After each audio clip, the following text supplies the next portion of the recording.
All right, chat. Morning. Happy Friday. But I do need to replay this if you're just coming in.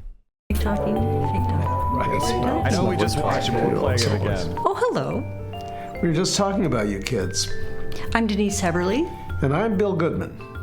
Together, we've been fighting fascism for over 50 years. And so much has changed over those 50 years, such as the ingredients to a successful firebomb. And the glass that bank windows are made of. But there's one thing that hasn't changed over 50 years, something that is so important to tell you kids who are new to this movement. Shut the fuck up. You're sitting in the police transport van after a protest? Shut the fuck up. In a holding cell with your comrades? Shut the fuck up. Cop knocks on your door? Shut the fuck up. Texting on an unsecured device? Shut the fuck up. Pulled over by the cops after a protest? Shut the fuck up. Cop just asking about your day? Shut the fuck up. Feds, call your mom? Tell your mother to shut the fuck up. Now, repeat after me. When the cops come calling, what do you do? Shut the fuck up! Alrighty, everybody. Welcome on into the Central Committee stream with your host, Mike from PA. We are live once again. It's Mike Vindication Hours. Every day is Mike Vindication Day. The one thing I would modify the shut the fuck up is that you should always unequivocally, and this is very important, without slang, assert your rights. Say to police, I'm asserting my right to remain silent. I'm immediately requesting a lawyer to the Fourth Amendment. And that's it. And Fourth and Fifth Amendments, that you will not be answering any questions. You assert your right to remain silent, and you demand counsel with your attorney. You must unequivocally assert those rights without maybe I want my lawyer dog, nothing. It must be I am asserting my rights. You must do that under the courts. So shutting the fuck up, that's what shutting the fuck up means. What if you don't have an attorney? An attorney will be appointed to you. Why not just say die pig and go for the throat? Okay, sin of narcissism. Okay, dude. Calm down with the LARPing online, all right? I know you're the biggest, baddest leftist. And none of this matters, and there's nothing to wreck. But try not to LARP so hard, okay? Over the summer, Mamdani would confide he wasn't much impressed with Lander. Oh my God. Mike was right again. I am a Brad Lander hater. All the real ones know I hate Brad Lander. Fuck Brad Lander. Over the summer, Mamdani would confide he wasn't much impressed with Lander. Nice enough guy, but he didn't seem particularly effective as comptroller, Mamdani said, according to a person familiar with his comments. The two went weeks without talking, and though Lander would get defensive and blame overlapping post-election vacations, all his talk that he'd be the one really running the city next year had gotten back to Mamdani and not gone over well. By the weekend before the election, Lander's wife was telling friends at a party that Mamdani had called to tell the comptroller he would not have a job in the administration since he wasn't getting the job he wanted. By the day before the election, Lander was reaching out to major donors to solicit commitments for a congressional run against Rep. Dan Goldman, according to a person familiar with the matter. Fuck Brad Lander. Fuck that Zionist. God, Mamdani is so fucking cool. Holy shit. He's so fucking cool. This is the coolest ass shit. Holy fuck. Oh my God, I love him even more. He's him. He's fucking him. He's the ruthless Machiavellian leftist we needed. Holy fuck. Hell yeah. He actually dislikes Zionists. Holy shit. Yo.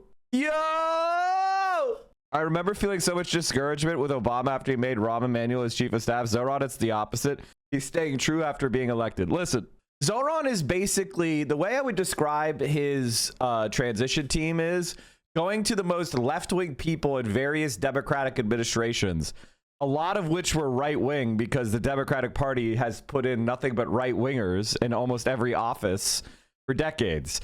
So I understand why people are like, ew, he's getting the deputy mayor for this from Adams. And it's like, well, yeah, every Democrat politician sucks.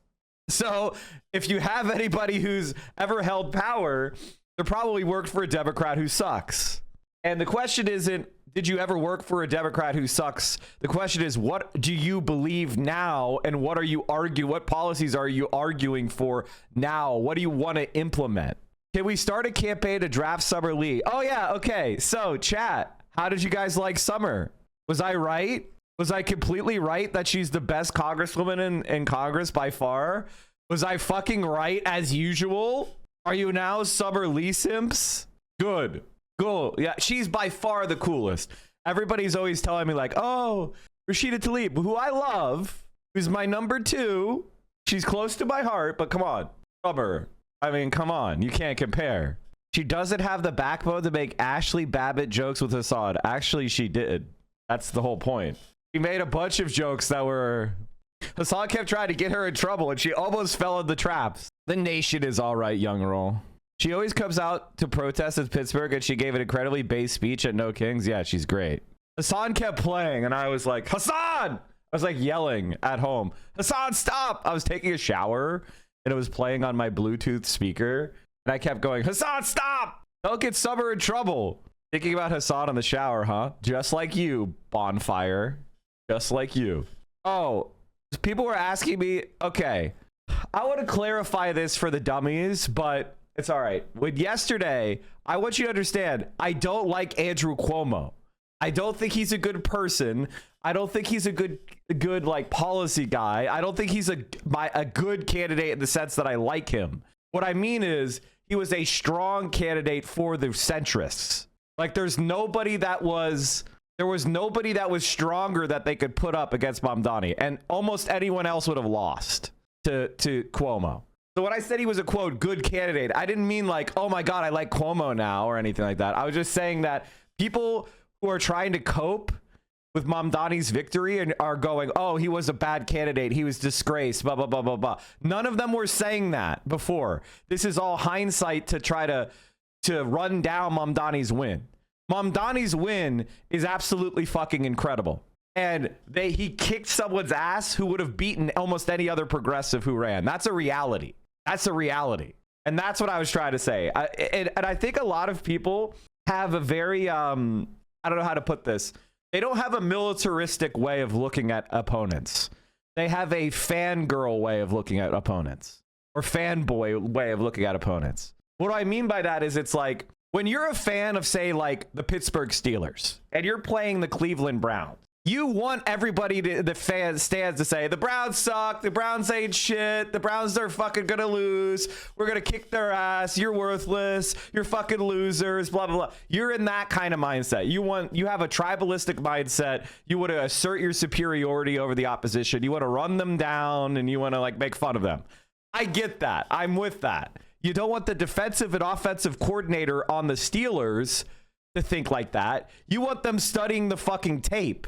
You want them correctly evaluating the strengths and weaknesses of every single member of the opponent roster and compare it to our roster and go, you know, I don't know. I think they're right. Our left guard is going to have fits with their defensive line. We're going to be running stunts this game. We're going to have that. We're going to have our running back helping out on pass coverage because, you know, their right offensive line is going to really threaten. You know what I mean? Like sorry, sports analogy, because none of you have military training. So I'm trying to give you an analogy that makes sense. And so if the Steelers go into if the offensive coordinator goes into the game going, I've got the best team, and they don't evaluate appropriately the opposition, then you're going to fucking lose. So obviously I hate Cuomo. I hope you guys are not stupid and think that I like Cuomo. I'm just saying, look at what happened in Minnesota. Jacob Frey won because there wasn't enough of an evaluation and challenging of his skills and his abilities. He was underestimated. So I hate Cuomo, but Zohran did not underestimate him. Zohran ran through the fucking tape. Be Chinese, take everyone's innovations, improve it by 10 times, give it away for free. Why do they keep doing this? Why is it that leftists praise China so much, but not as pragmatic as the Chinese in the USA? I don't know. The left in America is very much a lifestylist left, meaning that people call themselves left because they feel strong moral convictions and they only want the left to, they want everybody on the left to be of strong moral convictions, right? Which I totally understand. I'm one of these people. However, when you're winning, there's going to be people that don't have as much strong moral convictions trying to join your side because you're a winner. Do you see how much like more Mamdani fan cams there are now that he won? How many people are jumping on the bandwagon now that he won? 2 weeks ago, there were a lot of people because it looked like he was going to win. But now that he's won, TikTok has a bunch more Mamdani content. See what I mean? The bandwagon effect of victory. The American left has as bad takes on China as the leftist German about Zionism and Israel. Actually, I would say that that's largely true, but I literally am overturning that. It's been my project for 6 years to make the American left more approving of Marxist-Leninism. And I think I have succeeded. I think I have succeeded on that. I show speed? Hell, well, I mean, of course. Of course. I don't take personal credit. I'm just saying that I was first. It's like how I was first with almost, like every, you know, cool thing on the left, I'm there first. Sewer socialism. Zohran Mamdani. China. Like I was always first. I'm always first on this shit. Okay, wait. What is somebody trying to say? Somebody's trying to say that Cuomo wasn't strong? Okay, this guy this guy has, he's got some very important posturing that needs to be done. Hassan was shocked. He said Cuomo ran a strong campaign. If I had a conversation with Hassan, I messed it. Oh, by the way, I typed in his chat exactly what I thought. He knows what I mean. He knows what I mean. He knows what I mean. I'm hyping up Zohran too. One of the things is when you win a battle, you have to be like Scipio Africanus. Do you guys know who Scipio Africanus is? Or what is our Roman history level? Who Megalol? Oh, wow. You guys know who Hannibal is? Okay, so ancient Rome, the Roman Republic had a major enemy. It was like the Cold War that became the World War of the ancient world. It was this ancient empire called Carthage. So Rome and Carthage had a very long rivalry, and eventually Rome defeated Carthage. And the guy who defeated them is a guy who is eventually named Scipio Africanus. Scipio Africanus because, you know, he beat Carthage. He used to go around talking about how important defeating Carthage was all the time. And when he finally did, you know, he got a triumph, etc. But the reason why we know about it is because the enemy, the main general of Carthage, was a guy named Hannibal. And he slapped Rome around a lot. The only reason we know anything about this shit is because when he was defeated, there was so much historiography hyping him up. So we all remember Hannibal as this amazing general because there was a politician who beat him and wanted to make his victory all the more impressive by making sure everybody knew about his main rival that he beat. You get what I mean? When you win, when you beat someone, you don't want to say, oh, that was easy, you know? You want to be like, that guy was the best fighter. He was the most difficult challenge. Nobody else could have beaten him, and I made it look easy. That is that you want Zohran to not, because if Cuomo was a weak candidate, then Zohran only got 50% against a weak candidate. That's not very impressive. You only got 50% against a weak candidate in New York City. That's not very impressive. So learn propaganda. This is a fucking two-term governor whose father was a two-term governor who outspent him 7-1. The oligarch spent $55 million in this mayoral campaign. He got 800,000 votes, which would have won all the mayoral elections going back to 2001. This guy was an incredibly well-known, nationally known political figure, and a 33-year-old Muslim socialist kicked his fucking ass. That's why I'm saying Cuomo was a strong candidate, because it's good propaganda for our side. Not that I think he's good or anything, or I like him. No, I'm just... We're about to have a debate about how the left should be in the future. Should we have more right wingers? Should we have more MGPs and Jared Goldens and Joe Manchins? Or should we have more Bernie Sanders, more Summer Lees, more AOCs? And the people that are saying we should have more Joe Manchins are the ones who are going to be like, well, Cuomo wasn't that strong. We are in a fucking ideological civil war, and we've got to win. And the only way we win is by downgrading Abigail Spanberger and Jared Golden. He had a lavish campaign, and the fucking president put his full weight into helping him. Exactly. Both party establishments were behind Cuomo. The Democratic Party leader didn't even endorse Mamdani. He didn't get endorsed by Obama. He didn't get endorsed by Hillary Clinton. He didn't get endorsed by Chuck Schumer. His win was absolutely incredible. Cuomo's actual campaign ads, policies, and rhetoric were dog shit. Bro, that's our opinion. That's our ideological opinion. I agree that it doesn't appeal to people, but you need to be able to separate your ideological opinion from an evaluation of your opponent that's accurate. That's what people, that's where you're going to trip yourself up. We need to be as impressed as possible at our win. It was insane. That's what I was saying. Errol Lewis, thank you so much for being here. Appreciate it. Great to be with you, David. Let's start with just the overall takeaway of Tuesday night. We'll get to Mamdani, his policies. We'll get into that. But one of the things that struck me, and I just want to hear from you on this, is the unbelievable turnout and engagement from New Yorkers into this election. And I don't know if it was just driven by pro-Mamdani forces. It seems that there were some anti-Mamdani forces that fed to that turnout. Oh, to say the least. There were anti-Mamdani forces that were fueled by tens of millions of dollars worth of outside spending. This is what I was trying to say. This is what I'm trying to say. I hate Cuomo. I think he was a piece of shit. I think his policies were terrible. I think they were out of touch with where people were at. But if you don't think this victory by Zohran is the most incredible political victory of our lives, far more impressive than AOC winning, you're fucking insane.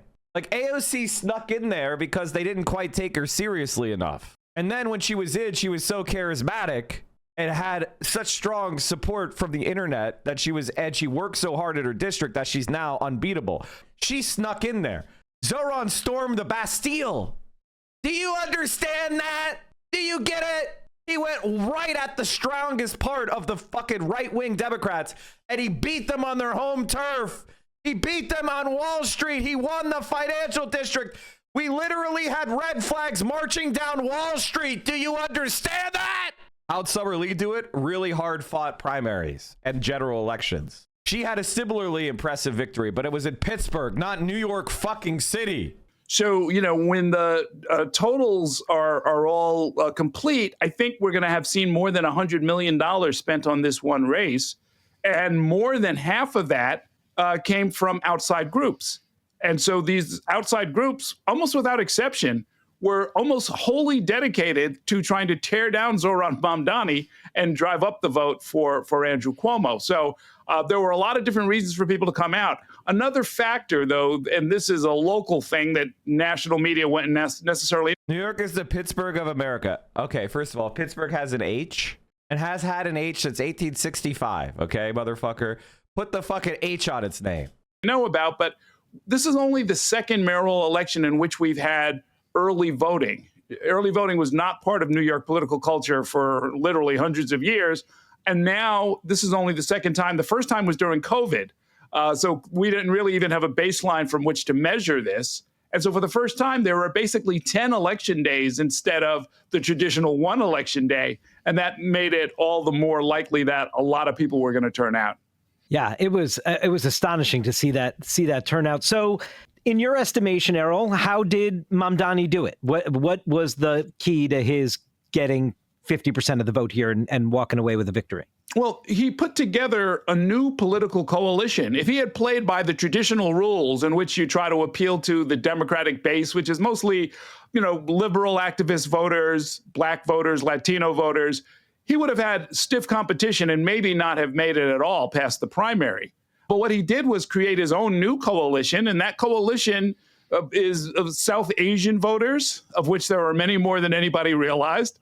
And that's lots of different nationalities, but it's, you know, it's the Indian diaspora, it's Bangladeshis, it's Sri Lankans, Nepalese, all of the real story of Zohran's win is that black people believed that he could do it.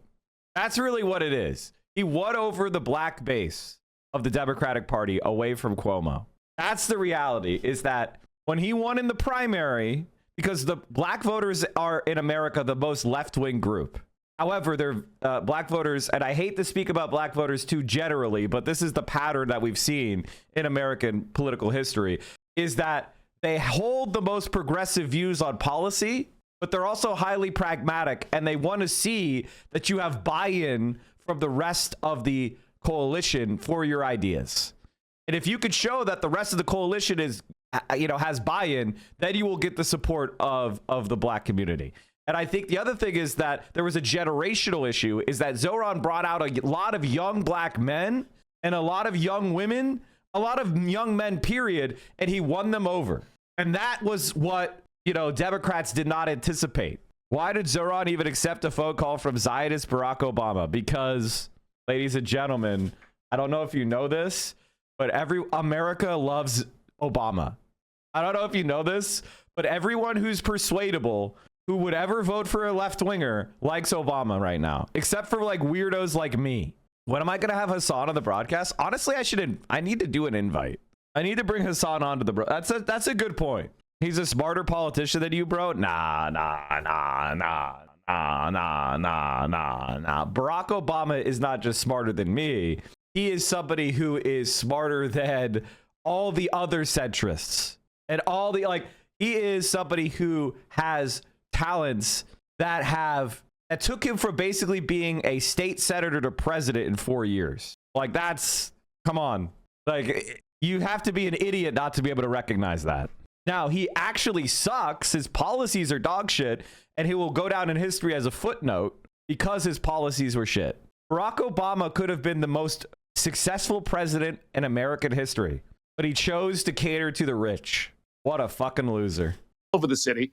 And then there was the Muslim population, which has just been growing by leaps and bounds. We know that there are more Jews in New York City than anywhere else in the country, but the same is true for Muslims, of which there are at least 750,000 here in the city, and they've been politically organizing for more than a decade now. So that's a second leg of the stool. And then the third and most significant one, I think, that pulls the whole thing together is young voters. Define it any way you want. Under 50, under 40, under 30. They all gave super majorities to Zohran Mamdani because he kind of embodies the plight of younger New Yorkers who are finding it really hard to get an apartment, get a job, get ahead, get grounded. And he personally sort of embodies their plight, but also put together a program to try and speak to their needs and give them some kind of relief. And not only did the young voters give him a supermajority, but they also had a bit of an uptick in their overall share of the electorate. Yeah, that is unheard of. And that really is like the big lever that moves the whole thing forward. Normally, I think it's something like 60% of the vote in a general election for a municipal office here are older voters, meaning 60 and up. So it's been seniors that have kind of controlled things up until now. And now for the first time, I think it was closer to 50-50 between seniors and non-seniors, and especially with a lot of young. The copium of Deb saying he was blocked by the Republicans. Obama was not blocked by the Republicans. Obama chose to be blocked. If Obama had come out after winning his landslide and said, the Republican Party hates me and they're trying to block our shit, and that's why we're getting rid of the filibuster and we're passing 15 major pieces of legislation that I ran on, and we're going to have a big stimulus package to get us out of the Great Recession, every Democrat would have folded in the first 3 months. He could have passed whatever the fuck he wanted in the first 100 days. He chose not to do that. Assad is part of the documentary. Ladies and gentlemen, let's go. Put your hands together for the next mayor of New York City. We might have to watch this. I hope you don't mind that we're just taking victory laps and enjoying life and enjoying victory. I hope you guys don't mind that I'm doing that, because one of the things I've noticed is that some people don't know how to stop and smell the roses. And a lot of you think of me as some sort of pessimist or doomer or somebody who is that's not true. I'm bloody minded, which means I face reality unvarnished. But that also means I know how to enjoy wins. I'm not a pessimist. I'm not a doomer. I'm a realist. And sometimes reality is fucking awesome. None other than Zohran.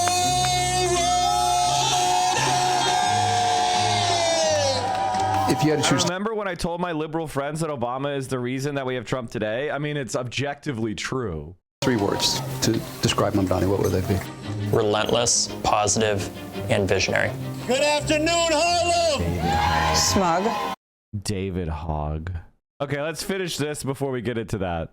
Young people turning out, that really just kind of changes the whole equation. So, I mean, all in all, what we saw here, and the reason it's so newsworthy, is that he put together an entirely new coalition. If he had tried to play by the old rules, he would have lost. He's got he basically invented a new game, and he's the one who has mastered the rules of that new game. Now, of course, comes the challenge of governing for him, and the transition has become, I know he's named his transition committee, or at least the heads of his transition effort. He has said he wants NYPD Commissioner Tisch to stay on in her role. I don't know if you have any late breaking news on whether they've sat down and hammered that out and if she'll accept that. But what do you make in the immediate, in this transition period, his toughest challenges? Because I think a lot of eyes are on what he said himself during the campaign, right? That he's young and not arrogant about his youth. He would make the case that he understands that he needs to surround himself with people who have real experience in governing and managing a city like this. That's exactly right. And look, not since Mike Bloomberg have we had such a complete outsider come in. Mike Bloomberg had never even served in government. Zohran Mamdani at least was an assemblyman. But as you point out, he doesn't have any executive experience within city government. He doesn't know the agencies, not in an intimate sort of personal way. He knows what he doesn't know, which is good. And what it means is that he's going to bring on a lot of what we call the permanent government, people who have made a career out of mastering the creation and innovation and development of major bureaucracies. And so I think one of the things that is necessary, if you study like FDR, that you need to have both people that are familiar with have institutional knowledge of the existing governmental structures, but who are approaching it from a skeptical and reformist mindset. And you need outsiders who are willing to slaughter sacred cows. What made FDR successful is not because he created a bunch of programs. It's that he had a philosophy which he termed bold and persistent experimentation, which basically said, we're going to try shit. If it doesn't work, we'll try something else. And if it works, we're going to do it harder. The co-chairs of his transition committee have a ton of experience. I mean, literally, like, if you add it up, probably a couple of centuries worth of experience between these very talented 5 women. What that also in turn suggests is that they're going to have a lot to do with who staffs this administration. And if you follow the old management principle that personnel is policy, who he appoints will be absolutely key. The major task, I think, that he's going to have to be concerned about politically is to make sure that his campaign promises are converted into policy. And that's a relatively small range of what city government does. Because in addition to that, there's everything else. There's sanitation, which got almost no discussion on the campaign trail. There's the school system, the $40 billion school system that got almost no discussion. There's a lot that they're going to have to sort of sort out for him. And they've got, 56 days to get that done. I don't know about you. I was a little surprised by his speech, his victory speech on Tuesday night. Not that he was saying new stuff that we hadn't heard before, but boy, did he come out with a really fiery speech, a total commitment to his ideology and his principles. He did, he gave the nod to wanting to be the mayor for all New Yorkers, even those that didn't vote for him. I'm not suggesting it was necessarily a divisive speech, but it definitely seemed like he was still in a fight rather than sort of turning a page to the governing piece of this. What'd you make of how he approached that moment Tuesday night? Oh, there was certainly some fire and there was an edge to it. And it was a reminder that, look, these groups that he put together in this coalition, they're coming to power with some grievances. By the way, chat, I agree with that analysis. I don't think Zohran, I think Zohran's speech was a socialist speech. He is a socialist politician. He's not doing what people said he was going to do. He's got social liberals in his coalition because fundamentally he is not a revolutionary socialist mayor. That's not a thing that's happening because we don't, that's not really a plausible path to walk down. He's running to do social democratic reforms. That's what he's going to do. And Nobody's confused about that. But I can tell you right now that if you have free universal childcare, you know what? It's going to be easier to recruit into political organizing work? Single moms. You are literally creating a structural ability to increase the politicization of marginalized groups. This is a non-reformist reform in that it serves a human need that people are struggling with, but it also gives them more freedom. And one of the ways in which it enhances their freedom is political freedom. It also creates a constituency in favor of decommodified childcare. These are all positive developments. Now, I think for a lot of people, they're so truly in their bones, they believe they're convinced socialist, and therefore everybody should be able to become a convinced socialist just through the power of their rhetoric and their moral example. But you know what else gets people to want to become socialists? Victories, wins.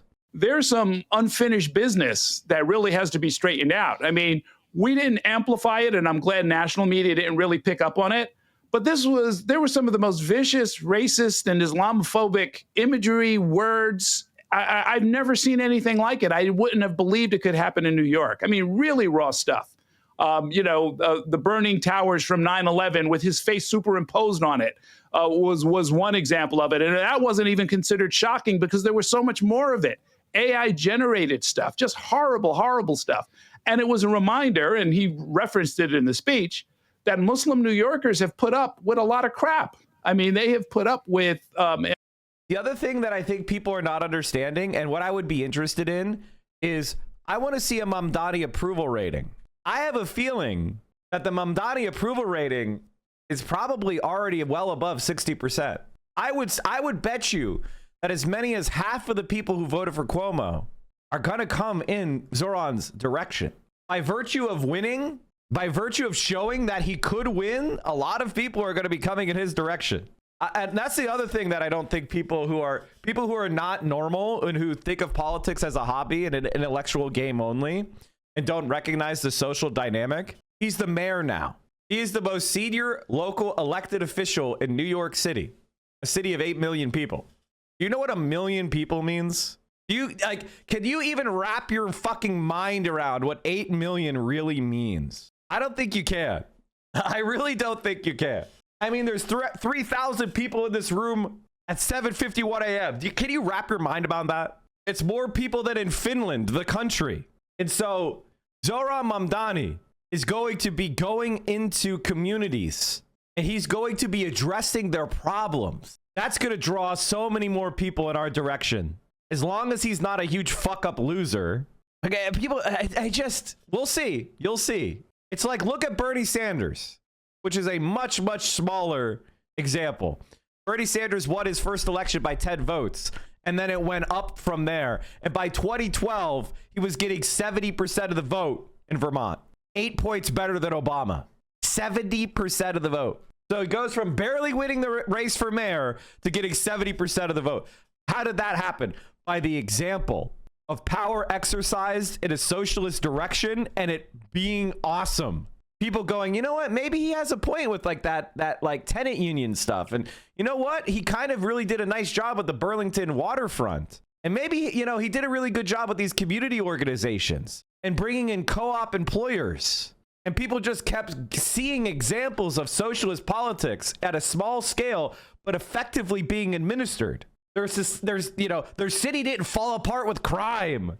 And like just the power of like, oh, socialists are not only effective, they can improve my life. I think a lot of people in America are not aware of that or don't really believe it. They think of socialism as a boogeyman, as scary.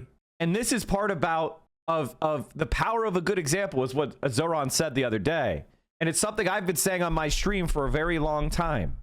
Insults, denigration, accusations of disloyalty, physical attacks on the street, and this has gone on for a quarter of a century now. They are not coming into power. That part of his coalition, just happy to hold hands with everyone and join the melting pot of New York politics. They're coming in with a vow that The days of being denigrated and disrespected are over. You know, something similar is true for the young people who are the product of Occupy Wall Street, the fiscal crash, the mortgage meltdown, who have been let down by the system in every way you can think of. And here again, they have... This is political analysis on CNN? Am I high? Am I high? A champion who has said it's time for a change. This cannot continue. I do want to get your sense of what you think the Trump impact was at the end of this race. I did know, you know, when Trump finally came out and tremendous. It was Andrew Cuomo's biggest asset. Andrew Cuomo got almost all the Republican votes. Actually endorsed Andrew Cuomo at the end, and he, you know, had been for months sort of hemming and hawing over this race and sort of torn between really not wanting Mamdani to be mayor of New York, it seemed, and yet understanding he could be perhaps a useful foil for Trump to sort of wrap the National Democratic brand in the democratic socialism of Mamdani. But it seemed to me, looking at where the returns come and how much the Cuomo vote shifted from the Democratic primary in June to where his base of support was in the general, a lot of Republicans got pushed to Andrew Cuomo. And I'm wondering if you think Donald Trump had a lot to do with that. Oh, absolutely. He absolutely did. You know, Curtis Sliwa, the Republican nominee, ran 4 years ago. 4 years ago, he did what Republicans normally do in New York City. I think he got about 29% of the vote. Over the last several cycles before that, Republicans usually come in around 27%, 25%, 29%. This time, Curtis Sliwa ended up with 7%. 4 years ago, he got, I think, upwards of 300,000 votes. That was literally cut in half. He got about 146, 150,000 votes this time. And you can only attribute that to the logic of people being told that instead of voting for the Republican, this time you should vote for Andrew Cuomo, a Democrat who was running as an independent. And Donald Trump did sort of push that, including at the end. Correct. There really was no other way to do it. Sliwa was doing well in the polls. He was at 15, 16, 20% some polls. He ended up with 7. All those voters went to Cuomo. Almost every single one. Curtis Sliwa would have probably won if Zohran wasn't in the race. No, absolutely not. Zohran would have gotten 70% of the vote or something. And if Sliwa wasn't in the race, Cuomo would have probably, you know, it would have been a little bit closer. But a lot of those Sliwa voters wouldn't have showed up for Cuomo. I think, you know, it's probably like 52-48 if everybody drops out in favor of Zohran. So I don't think there was there wasn't a way for Mamdani to lose. Literally. He got an outright majority. Like, it's just, you know. The Republican, like the Cuomo's coalition might have collapsed if Sliwa endorsed him. Like if the Republicans and Democrats endorsed Cuomo, his coalition might have collapsed. So that's like a very unstable coalition to have, like black women, older black women, and like racist Republicans from Staten Island. Like that coalition is inherently fragile. It was a little bit of a high wire act, and Donald Trump is not known for being subtle or deft when it comes to politics, but he actually was in this instance. You have to keep in mind, David, as you know, New York City, the hometown of the president, has rejected him at the polls by supermajorities, not once, not twice, but 3 times in 2016, in 2020, and again just last fall. You know, he is not the kind of endorsement you normally want if you're looking to win over most New York City voters. But in this case, what he was trying to do was... Kamala Harris's father went on Wolf's podcast? Anyway, a reporter without the sensitivity he should have had approached him. And he must have had a loose moment. Oh no, okay, sorry. I thought he was on there, but it's just Richard Wolff quoting him. Okay, never mind, chat. I was like, that's not her father. He was just quoting. They was quoting her father. Help Andrew Cuomo and his. You know, look, the Trump name is so toxic at the ballot box that Cuomo basically had to disavow the help, even as Trump was trying to give it to him. But they did the best they could, but they were facing a candidate who, in the end, got more votes than everybody else combined. He won it fair and square with a majority. Speaking of Trump's and other Republicans nationally attempt, I mean, I just was hearing Speaker Johnson doing this again this morning, to make Mamdani the face of the Democratic Party nationally.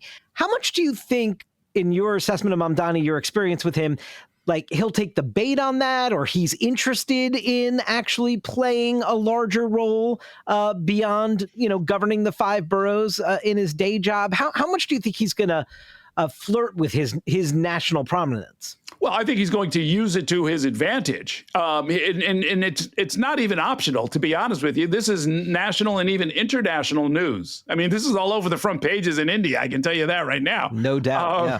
He is going to do, I think, what Alexandria Ocasio-Cortez and other nationally known prominent Democratic socialists have done, which is to lean into it, create an alternative fundraising base so that he's not dependent on the big money donors of the Democratic Party, secure his own political independence in that sense. Then as far as it plays on the stage, to be honest with you, I think there are 2 things that I'm going to be watching for. One is, can he govern well? Because what I think will happen, and this is a case of the Republicans should be careful for what they wish for, if they want to make him the face of the Democratic Party, and if after January 1st, he runs the city pretty well, keeps crime down, builds a lot of new housing, brings down the cost of living, and is popular politically and helps other people win elections, I think that whole scenario could just blow up in their faces, to be honest with you. The second thing to watch for is... Exactly. I completely agree. And that's the strategy. Whether or not he has any real coattails, whether others try and follow in his mold. And by that, I mean not the ideology so much, but the methodology. What was really striking about this campaign, David, is not that it was high tech. He had a lot of TikTok videos and they were pretty good at it, but it was high touch. It was an old style campaign in which they had thousands and thousands of people knocking on doors over and over and over again. They came to my house 8 different times during the primary season. The other candidates came 0 times. It's very hard to beat back that kind of an approach. And so you could be running as a centrist, you could be running as a conservative, you could be running on any party line, to tell you the truth. But if you are engaged in the way that they have been, the Mamdani campaign has been, you will win elections. People are craving authenticity. They want to be heard. If you go out and do what he did, which was simply ask people, what are the 3 or 4 things you're most concerned about? And then he fashioned policy responses to those 3 or 4 things. And he had the discipline to never stray from those 4 things, no matter what you threw at him. Anybody who does that, you could insert any ideology you want. You will win elections. Shocking what letting voters identify priorities and then actually building a policy proposal around those priorities can do. I just want to end with something you touched on earlier, a couple things. You talked about his coalition comes to this moment now with real grievances. You talked about the horrific Islamophobia that existed. And you also mentioned the Jewish population, and we know the very real concern among a big chunk. I mean, I think he won maybe a third of the Jewish vote, and more than 6 in 10 Jewish New Yorkers were voting with Cuomo in this race. And so I do wonder about the healing process and the stitching the very divisive election back together. I know he crossed that majority threshold of 50%, but I do wonder, given just how intense this election season was, and that it is a new grouping of voters, I just, how do you sense from him if he has interest in that? And how do you sense just from your reporting throughout the city, Errol, about if the city seems ready to sort of stitch itself back together from this? That's a hard question. That's a question I think more for all of us. I would like to see Zohran as the person who challenges Chuck Schumer. I want Zohran to be Senate Majority Leader of the Democratic Party. That's where I think he would be the best, because he is Machiavellian. He is a policy wonk. He's pragmatic. That's my dream spot for him. And that's the most senior position he could hold under the Constitution right now. DSA National went hard with this edit. All right, hold on. Us than for the mayor-elect. How do we put this city back together again? I think, frankly, a lot of the onus is on those who put out that divisive, hateful, bigoted rhetoric and imagery. How many years would that take? I mean, Schumer's he's up in 2028, right? Imagine Caroline as a senator from California. I can't keep saying this because Caroline is my friend and I don't want her to get like hate my guts because I keep like bringing this up.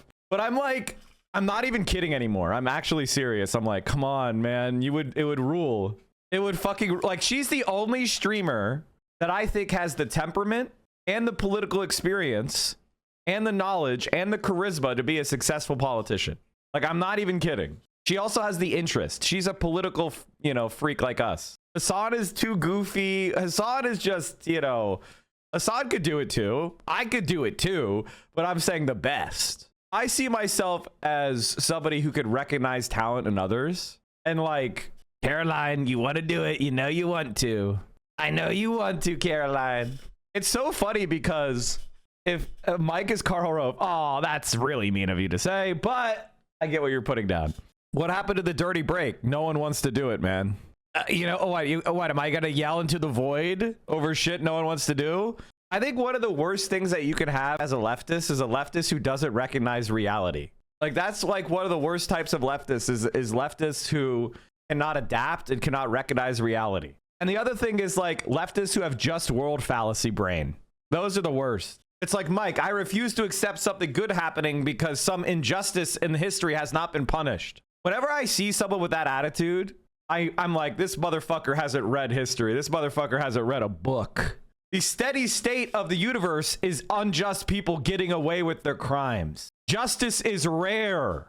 So if you're going to trip up our effort to have a more just world because we didn't hold some other previous injustice to account, you're a fucking dumbass.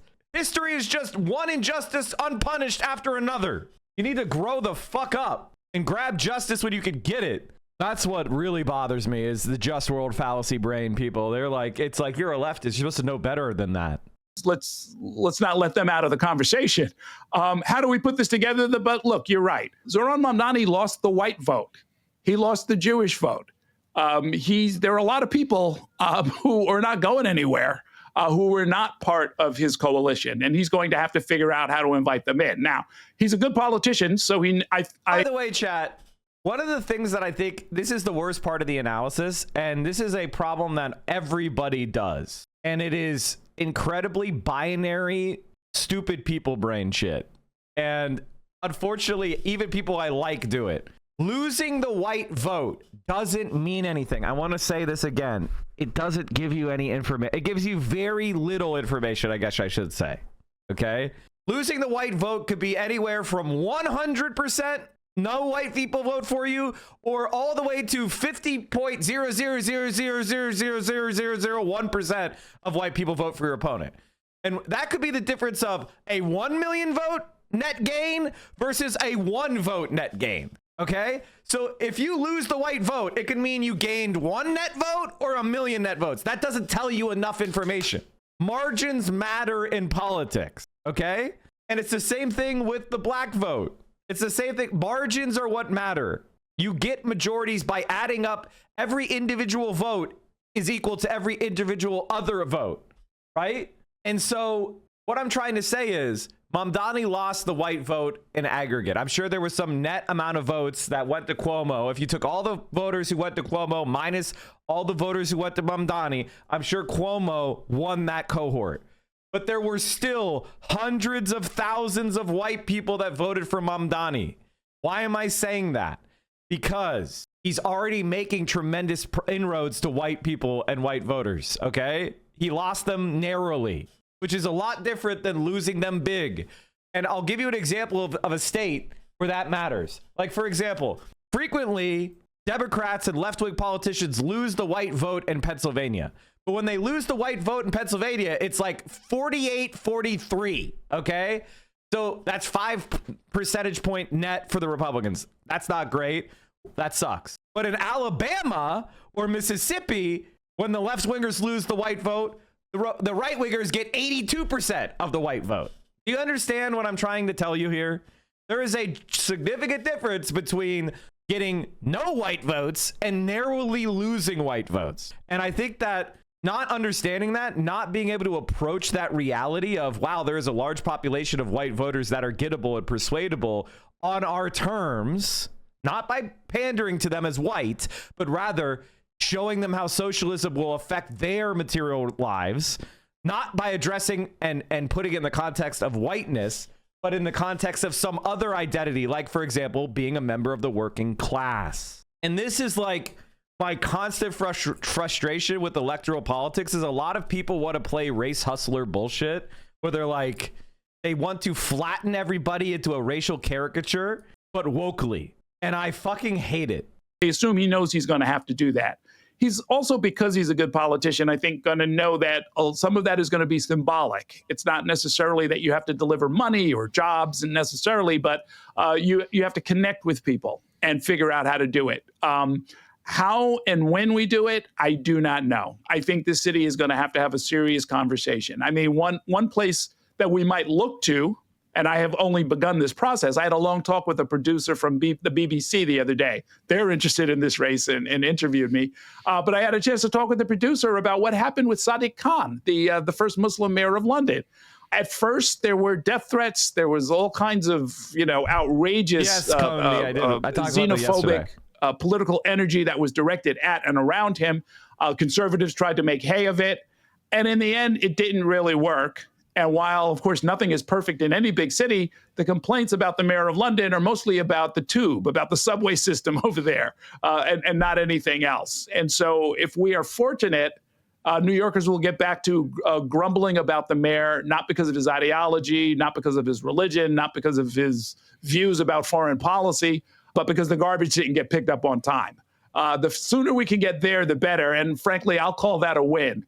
If we can talk again in February or March and people are complaining about the buses being late as opposed to the religion or the ideology of the mayor. Given your role in the city, Errol, I assume you will be the convener of such conversations, and I look forward to following them. Thank you so much for your time. Thank you, David. Good analysis by CNN. I got an hour out of that. That was really, really, really good. All right, chat. Now we have Zohran Mamdani versus Machine, the Fault Lines documentary. I don't know about you, chat, but fuck, this is awesome. Doesn't victory taste good? And he got a majority. Because if he did get a majority, people would be like, oh, he only won because Sliwa split the vote, blah, blah, blah, blah, blah. But now they just have to eat shit. Phony, arrogant. How you all doing? Ladies and gentlemen, let's go. Put your hands together for the next mayor of New York City, none other than Zohran.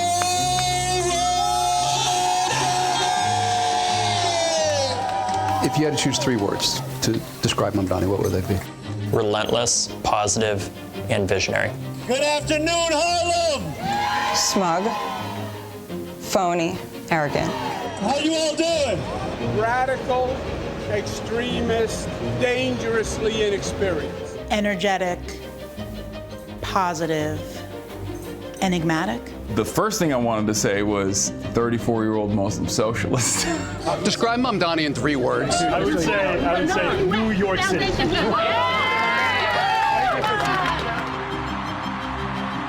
New Yorkers have chosen Zohran Mamdani to be their mayor. My friends, we have toppled a political dynasty.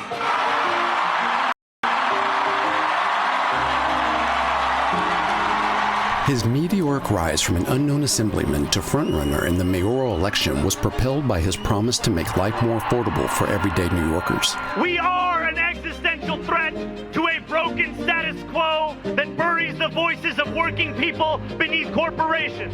To achieve this, he said he would freeze rents, make buses free, and offer universal childcare. What he's calling for is not that radical, and more importantly, it's something that a lot of New Yorkers really, really want.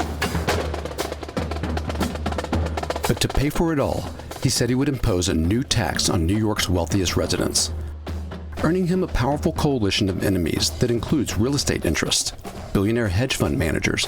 Why do you find Mamdani so threatening? Well, I think socialism is not good for New York. And one of New York's most famous exports. He's a communist. We're going to go to a communistic state. That's so bad for New York. In this episode of Fault Lines, we go inside the race for I did hear about that piece, Frog. I'm still trying to figure out more about it. Mayor of New York City. One thing that I want to mention, chat, there are a lot of stories that I hear about that are of interest to me that are not fully baked yet. You know what I mean? So I don't like to rush ahead and go like, oh, I heard this thing, and then not have a lot to say about it. You know what I mean? Like, please do keep bringing me stuff like those stories. I want to make sure that when we talk about it, we could actually talk about it. Yeah, the union bust. Yeah, this is the, I heard about, yeah, this is the story I'm talking about. Okay, this just got posted then. Grand Theft Auto Studio accused of union busting after sacking workers. Yeah. I heard about that. Campaign that went beyond New York to the very future of the Democratic Party. The Democratic Party is very good at not letting... They claim the employees were fired because they leaked info.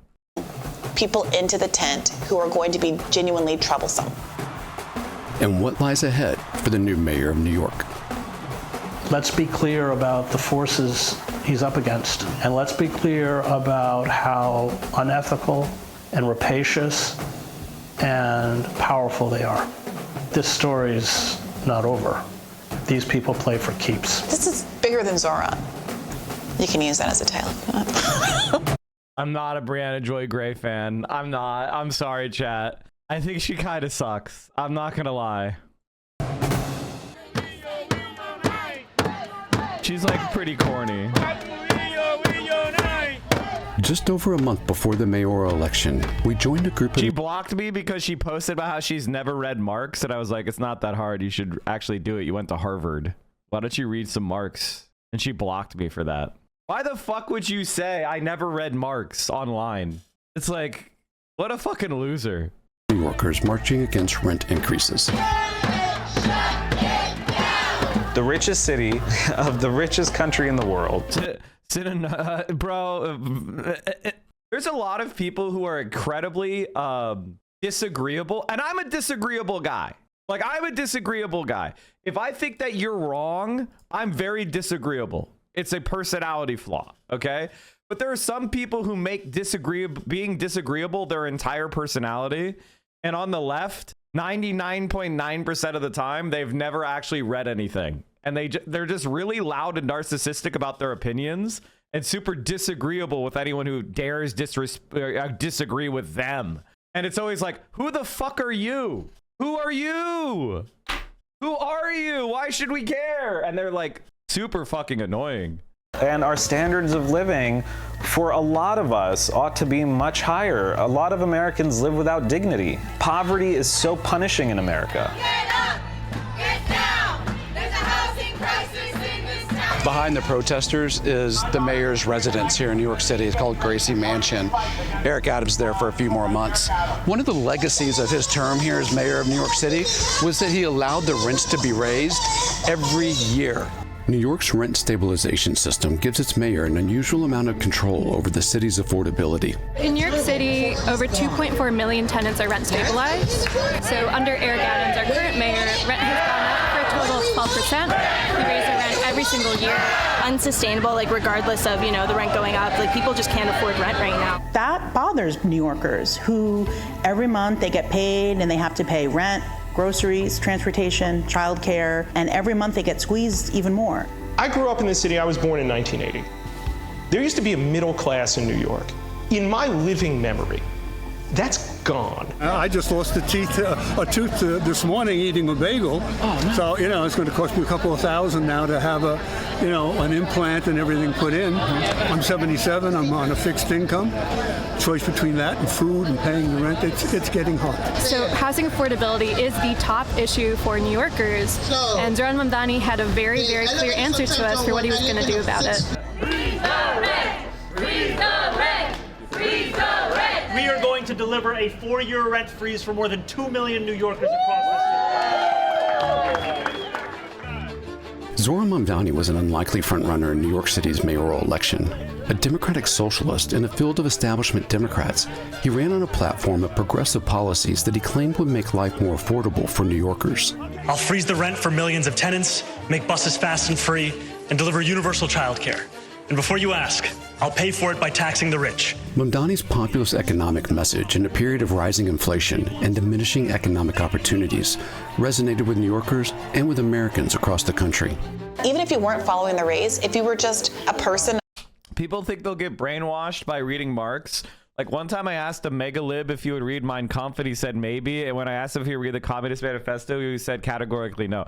And the Communist Manifesto is just like relatively straightforward stuff. And a lot of Marx's analysis you could read today and go, yeah, that's happening. That's happening. That's right. That's correct. But all that solid melts into air segment is so prophetic. Like this quote, why are you not showing me the communist? Thank you, Jesus fucking Christ. If you read this, this was written, I think this was what, February 21st, 1848. I was gonna, you can read this and tell me that this isn't insanely accurate. So the capitalists, the bourgeoisie, cannot exist without constantly revolutionizing the instrument of production and thereby the relations of production, and with them, the whole relations of society. This is basically what's happening. Like right now, we are going through another phase of this with the stupid AI bubble. Conservation of the old modes of production in unaltered form was, on the contrary, the first condition of existence for all earlier industrial classes. Constant revolutionizing of production, uninterrupted disturbance of all social conditions, everlasting uncertainty and agitation distinguished the bourgeois epoch from all earlier ones. All fixed, fast frozen relations with their train of ancient and venerable prejudices and opinions are swept away. All new formed ones become antiquated before they could ossify. All that is solid melts into air. All that is holy is profaned. And man is at last compelled to face with sober senses his real conditions of life and his relations with his kind. Like, I'm sorry, the need of a constantly expanding market for its products chases the bourgeois all over the entire surface of the globe.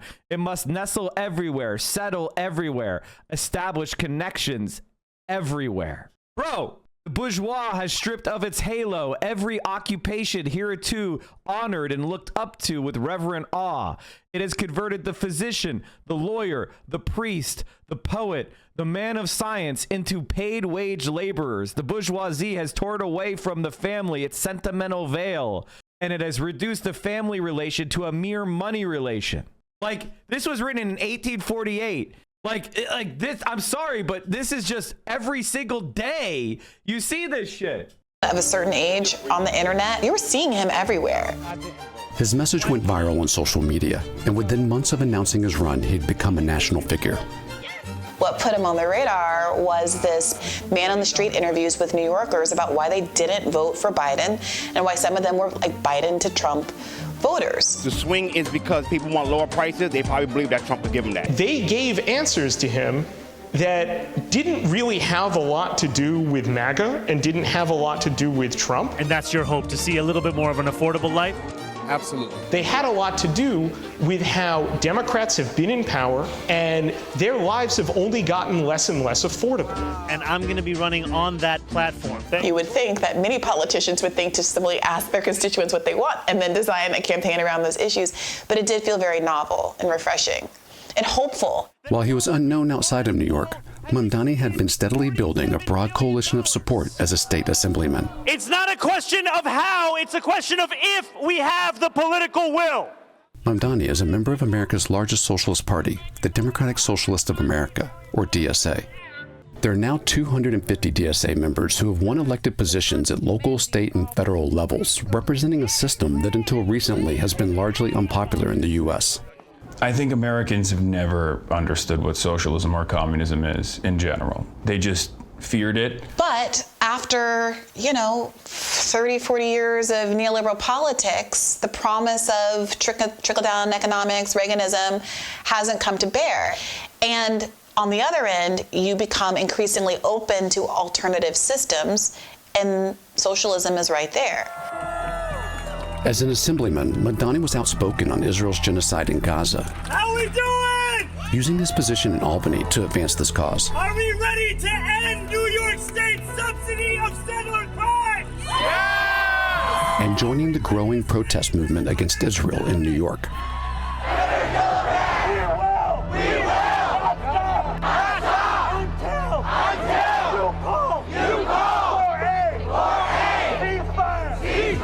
On October October 23, 2024, Mamdani announced he was running for mayor. All of those young people in New York, huge protests with like tens of thousands of people that go largely uncovered by the media, those are all people he was able to convert into voters, and 50,000 of him he was able to convert into volunteers. He was already working on the method that a lot of people on the left had been talking about, as far as identifying exactly what people were struggling with, and then only hammering in those policy positions, those policy prescriptions to the issues that they were facing. And the polling shows that in New York City and beyond, people's opinions on what's happening in Gaza has shifted. And I think the affordability ties into that. Because when you see a Republican president cutting Medicaid, firing federal workers, but we continue to send billions of dollars to Israel, people get mad at that. They see that there's money, it's just not going to them. It was a stark contrast to his main opponents at the beginning of the race, incumbent Mayor Eric Adams. So this is not a city of handouts. This is a city of hands up. Republican Curtis Sliwa. Everybody knows that Andrew Cuomo is a fake, phony, fraudulent fugazi. And Andrew Cuomo. We need some. I mean, he used it correctly, but bro, Sliwa's got some bars, huh? Someone who knows what they're doing on day one, because your lives depend on it. A three-time governor of New York who resigned in disgrace in 2021. The report said I sexually harassed 11 women. I think everyone presumes. I'm sorry, chap, but Cuomo has the ultimate bars. As a New Yorker, I am a Muslim. As a New Yorker, I am Jewish. As a New Yorker, I am black. I am gay. I am disabled. I am a woman seeking to control her health and her choices, because as a New Yorker, we are one community. That is like probably the all-time funniest pandering speech. Nothing, it's performance art. It's peak. It's fucking peak. Whenever I see Cuomo talking, I just hear him saying this. I am black. I am gay. New Yorker, I am black. Can you imagine if Bernie Sanders went up there and said that he was black? You can make an entire soundboard out of his clip. I want to, but I also feel like it would be problematic. I feel like it would be racist, kind of, and a little sexist and homophobic. You know what I mean? I don't think you can. I think it's actually like bad. I think it's like bigoted. Like, this speech is so fucking evil that I don't even think you could soundboard it. Andrew Cuomo would win the primary. Do we have working men and women in the hall tonight? That's who he represents. That's him. That and himself. No one likes Andrew Cuomo. You have to understand that. Cuomo's politics are vindictive. He is famously short-tempered and long-memoried. People were afraid of endorsing anyone else because what happens when he wins? He's going to exact retribution. That's Andrew Cuomo. But then when Mamdani won, it wasn't just he squeaked by. He won in a landslide. Mamdani won the Democratic nomination for New York City mayor by 12 points, with the highest voter turnout in more than 35 years. It shocked a lot of people. It certainly shocked Mamdani and his supporters, but it really shocked Cuomo and his supporters. Like, a lot of powerful people in New York were like, we have to do everything in our power to make sure that this guy, an unknown entity that is potentially uncontrollable and very damaging to our interests, doesn't become a popular mayor. What you see when there is such a threat to the establishment is everything gets thrown at the wall. There's a panic. In the lead up to the primary, the pro-Cuomo super PAC, Fix the City, raised $25 million, a record for a New York City mayoral race, a large portion of which came from billionaires opposed to Mamdani's platform. So this is Billionaires Row? Yes. This is an apartment I showed the other day. It's actually off market. This is a full floor, so it's a full floor. It's 8,000 square feet. One apartment. One apartment. Eleonora Srugo is a luxury real estate agent specializing in high-end properties in New York City, giving her unique insight into the people putting millions against Mamdani's bid for mayor. What do you hear from them in terms of their concerns? Yeah, look, the biggest concern that myself, my peers, a lot of my clients have with Mamdani is ideological. I don't think it's practical. What she's saying there is they don't want to pay taxes to provide services for the poors because they think the poors are subhuman. And if they suffer, they don't care. That's really what it is. And I want you to understand something about the capitalist class. There isn't a more ideological group of people than people that are rich. They're either class traitors or they are the most evil motherfucking rats in the world. So when somebody says, like, eat the rich, you have to understand a lot of these people are currently feasting on babies right now. Like they are eating babies right now. They're already eating the poor and they love it. Okay? It's not aggression. It's defensive. There's an old saying. How do you know if you're a socialist or not?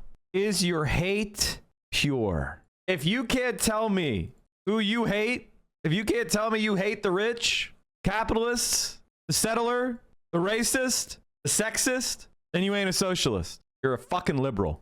In order to fund his progressive platform, Mamdani had proposed a 2% tax on New Yorkers earning over $1 million per year. Do I have to hate Hassan for being rich then?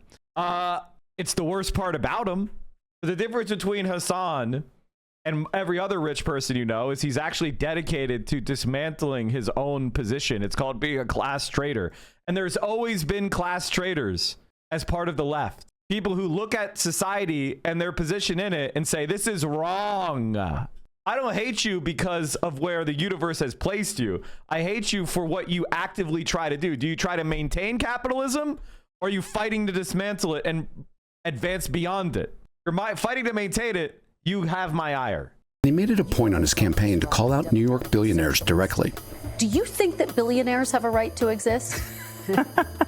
I don't think that we should have billionaires. New York is home to more billionaires than any other city in the world, and Mamdani had pitted himself against them. You are not going to tax them out of existence, but you can tax them out of wanting to spend time here. The billionaire class understands that what happened in the primary is a revolt against them. And that's why they're trying to go all out, game the system, use the rules that they have right now to throw as much money as they can into super PACs to stop Mamdani from winning. One of the largest donors to fix the city was the billionaire hedge fund manager, Bill Ackman. He took to social media in the days after Mamdani's primary win, promising millions to anyone who would run against Mamdani. We wanted to ask Bill why he believes he knows what's best for New Yorkers, so he attended an investor conference for a company he chairs. And I'm curious, how much money have you put toward the New York City mayoral election? And should your wealth give you more power in a democracy? I invested $500,000 with Andrew Cuomo, and it was not a very successful investment, certainly in the primary. And I think if a socialist, a pronounced socialist, a proud socialist, some would say communist based on some of his plans from a real estate perspective, were to become mayor of New York, it would have very negative signaling value for the city. Ackman would go on to put another million against Mamdani, and other billionaires spent even more. The biggest problems can't be solved by national governments alone. Michael Bloomberg, a former mayor of New York, donated over... Guys, we don't want to have the largest organization in human history. We don't want the largest organizations, the government of China and the United States doing stuff. We want random fucking dipshits with 10 Twitter followers making decisions. That's the way to do it, guys. That's how you solve global warming. Random guys saying things. $9 million to a group backing Andrew Cuomo. I mean, you and Hassan were exactly right. Bill Ackman immediately reached out to congratulate him. He ain't going nowhere. It's New York City. You're not in New York City because you like low taxes. You were in New York City because of the humanity. Like, that's the whole reason. Nobody really cares about money. Money is a means to an end. Money represents power over other people. That's why it's worth anything. Money is making other people do shit they don't want to do for you. That's why people like money. That's what it's all about. Nobody, if you could give Elon Musk, I'll give Elon Musk $10 trillion and then put it in the fucking Starship and launch him to Mars. And as long as he can't spend the money here, I don't give a fuck. He can have all the money in the world. Mike is rich, flashing money. We got the 5-spot chat. I think it's fair to understand that the billionaires think they own the city, that this is their city. When Bloomberg was mayor, he made an infamous comment that he saw New York City as a luxury product. And that's what he built. The threat to them isn't a 2% tax hike. It's not a publicly owned grocery store. It's not a rent freeze. That's really not a threat to their. I mean, this is what the capitalists want. They want you to kowtow to them because they have money and they're offended that we won't. So, pragmatically, I and others who invest in real estate have tried to get a meeting to figure out what's rhetoric and what's policy. So far, for me, it's been crickets. I think it's a mistake on his part. I'm a rational person. I'm only interested in one thing, and I think he has to address this. I get it what he's doing on the rhetoric, everything for free, and rents don't go up. What happens on new builds? We need to build a new building. So let's say we need 20% more affordable housing. Love to invest in that. We go to the debt, and we go to the equity markets to do that. So my simple question to him is, look, I understand. So what he's saying is, how are you going to fund housing construction? This is a very good question. The thing about me is, I know capitalists. They are usually, I would say cunning, all right?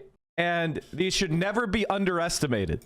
You should never underestimate the capitalist class because they have the smartest people that money can buy on their payroll, and they don't believe in anything. The closest thing to Moloch or a demon is a capitalist, and they understand the language of power.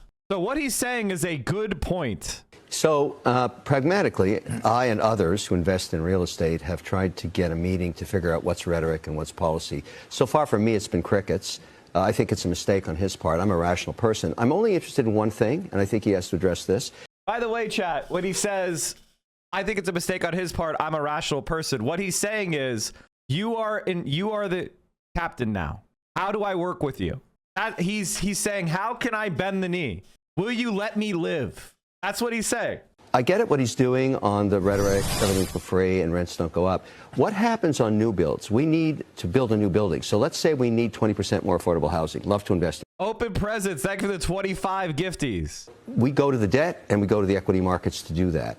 So my simple question to him is, look, I understand what you're trying to do, and you got to get elected, but tell me how you're going to do this. I got to put $50 million into a building to build it, just to get it going. And the market's going to want probably somewhere between an 8 and 11% return on the construction financing. And then when I stabilize it, they'll be happy with 7-8% return.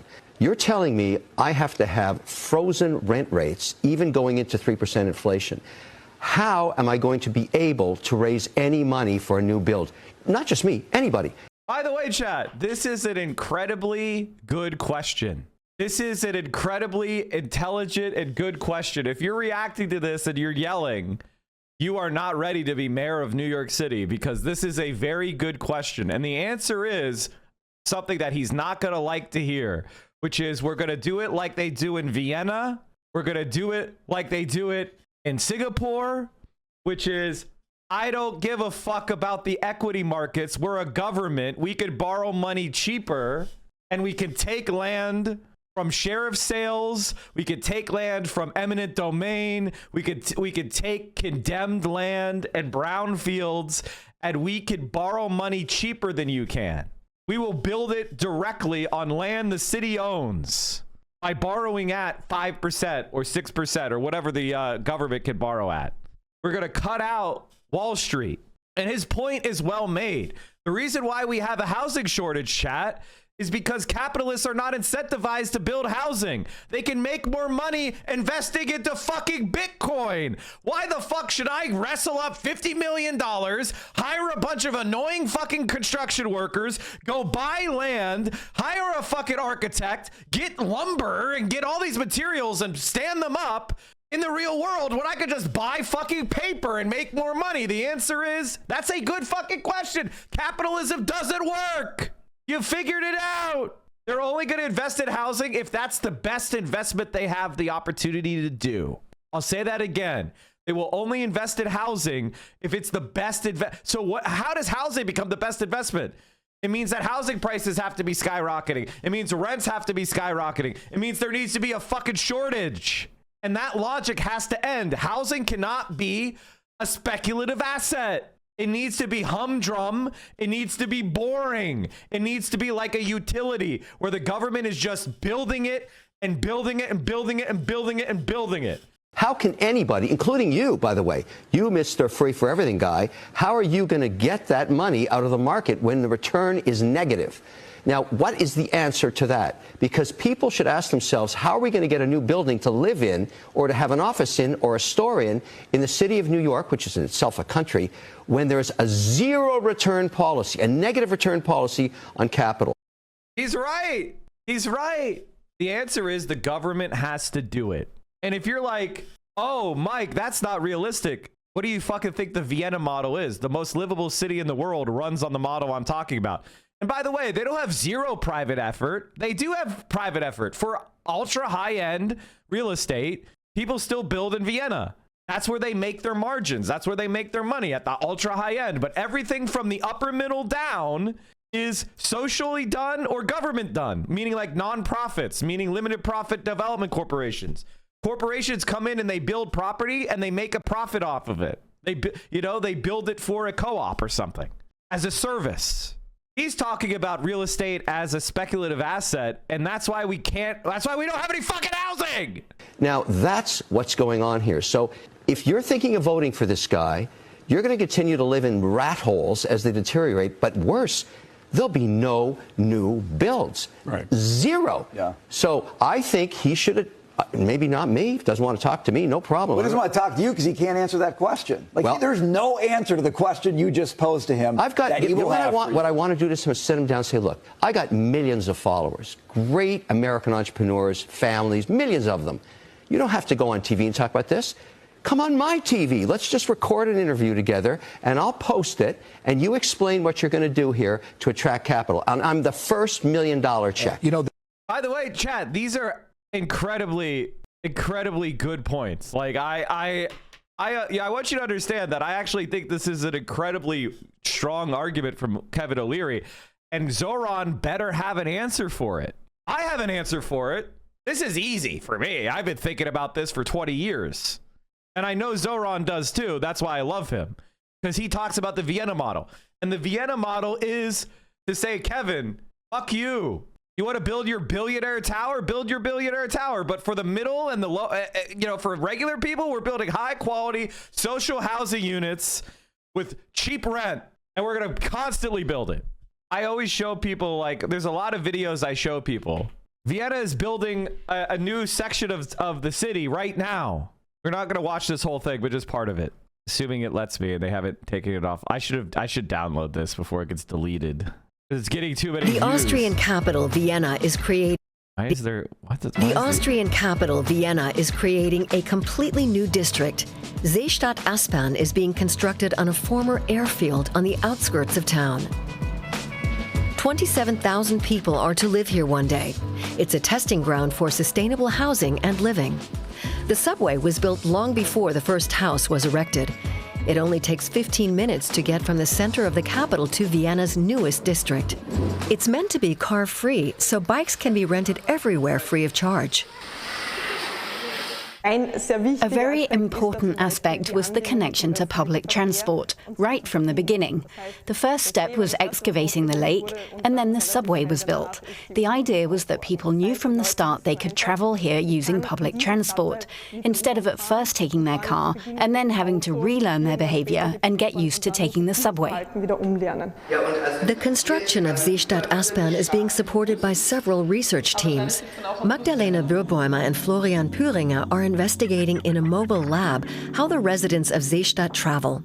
They get the data from an app, which I also download directly onto my cell phone. For the next few days, it will automatically record all the routes that my camera team and I take, plus info about the means of transport used and our CO2 consumption. The young researchers also go from house to house to distribute questionnaires. We need to know what the status quo is and monitor it continuously, because there are changes in individual behavior, and simultaneously, Seestadt Aspern is changing as well. It's still under construction. It's 1/3 built, so there's still potential for the district to use new info for the next construction phase. The mobile lab shares its data with anyone who's interested, companies, city planners, and the residents themselves. The data is especially important for the planning phase. The new district is meant to learn from its mistakes. They like Americans in At Austria. first, it was tolerated that you park your car in front of the door just in order to make your move easier. But that behavior quickly became established and turned into a habit. And when it was later penalized, there was a big fuss, although it was never planned that parking would be allowed there.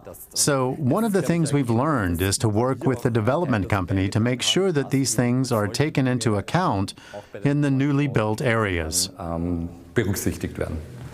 I do think part of the reason why socialist shift is happening is because there's too many real world examples of those models working to deny it. I mean, everybody can see what's going on with China. And China is cracking down on their capitalist class while they do amazing shit at the same time. And so there is even our elites are starting to go like, well, maybe we should do some more things like China because they see we're losing. All over Seestadt Aspern, there are multi-story parking houses, which are very well camouflaged, but they're never closer than the next public transport stop, so that it's not more attractive to take the car. My camera team and I are on board. We load 70 kilos of equipment into a cargo bike. Kurt Hofstetter isn't only one of the planners of Seestadt Aspern, he's also one of the longest residents. At first glance, it's nothing special. All the initial development is pretty much just concrete construction, with a few exceptions. But the sustainable aspect is, it all comes from the lake. The lake didn't exist, it was excavated. In the environmental impact statement, it was stipulated that everyone driving in here with over a certain number of trucks a day would have to pay a toll. That made the concrete so expensive that it was cheaper to produce it on site with the plant we built here. So the first phase of Seestadt Aspern was virtually born out of the lake. The artificial lake is the center of the neighborhood. The whole district is built slightly sloping towards it so that all the rainwater collects there. In addition, it's fed by the groundwater flow of the Danube River. Seestadt Aspern is home to some unique examples of sustainable architecture. At 24 stories and 84 meters high, the Ho-Ho is the world's second tallest wooden skyscraper. An office building is under construction here that doesn't need central heating or air conditioning. Extremely thick brick walls make it possible. In the first phase, sustainability was not the big issue. Residential development was the main concern, and we didn't even realize that was a key to sustainability. That turned out to be the case when the first things started to work. We thought, wow, that worked. Now we can take it a step further. Then came social change, when suddenly in society and in politics, doors were opening. Early on, we argued about things like planting big trees and ended up planting small ones. Now it's common practice. Seestadt is built on spongy ground. Under the trees and plant beds, there's a layer of gravel 80 centimeters thick. The gaps are filled with a substrate of sand, compost, and biochar, which serves two functions. It can store water and also release nutrients. But many residents find the gravel beds around the young trees too drab. Various initiatives are trying to make them more attractive. But it's not all that easy. You have to apply to the city of Vienna for a permit in order to plant vegetation. And then you have to prove that you will take on this responsibility and that you will take care of it regularly. Such a permit can take up to 3 months. For large-scale projects. Listen, it's socialism, okay? There's going to be a couple permits. Like the communal garden of Heidi Merkel's Gardeners Association, you need even more patience. But the joy of being able to harvest fruit and vegetables makes up for the toil. Oh, what an abundance. And they have this fabulous name. They're called communists. What gets grown and when in the 1,000 square meters of garden is a collective decision. vegetable gardens, sustainable architecture, good public transport access. None of this comes cheap. Another core principle of Seestadt is social diversity. The sale of real estate within the project to private investors helps fund social housing and public developments. Here, sustainability also makes economic sense.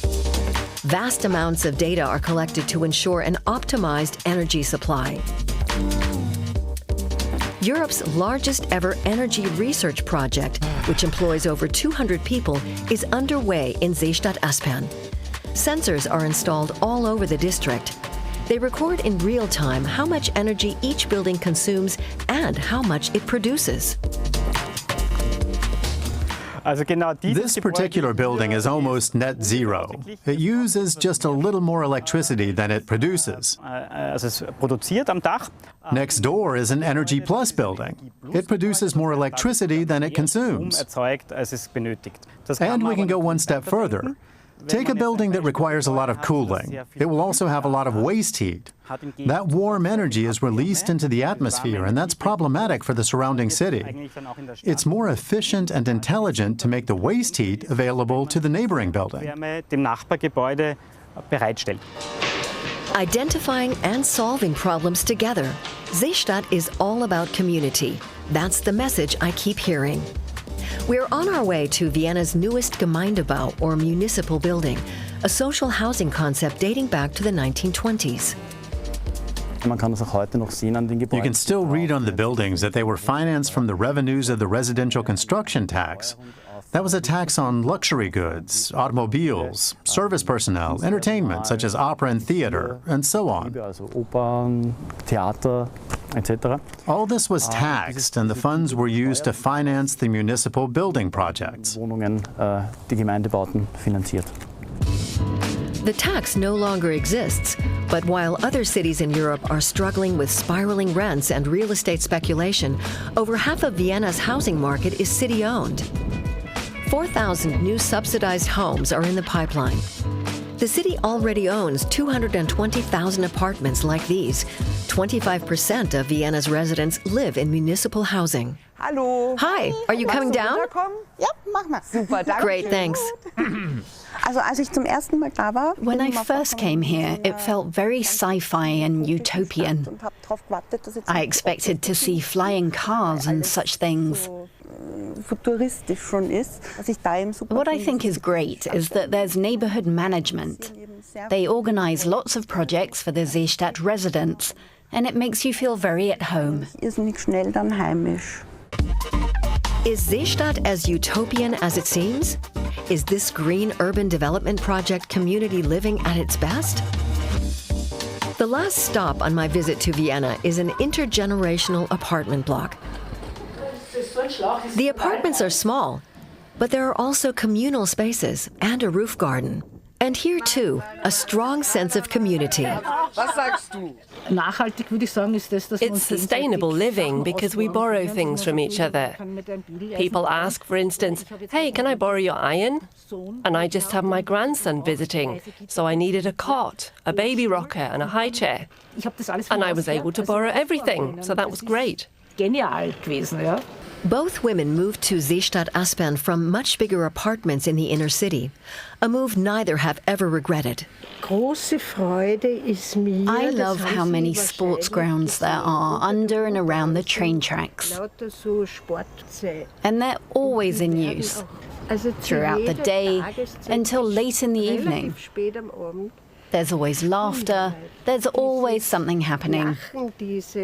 It's vibrant. It makes me happy. All the buildings in the first construction phase have been state subsidized, which is why so many young families live here. The next development phase will see the construction of privately financed apartments, lofts, and terraced houses. Seestadt-Aspern is a work in progress, learning, evolving, and flourishing.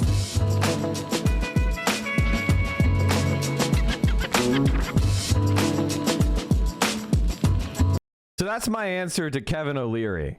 Sorry we watched it all. I was just getting frustrated. I couldn't speak because I was getting too frustrated. And we're going to probably watch it a million more times. But God, you have so many fucking loudmouth, arrogant, centrist scum, dude.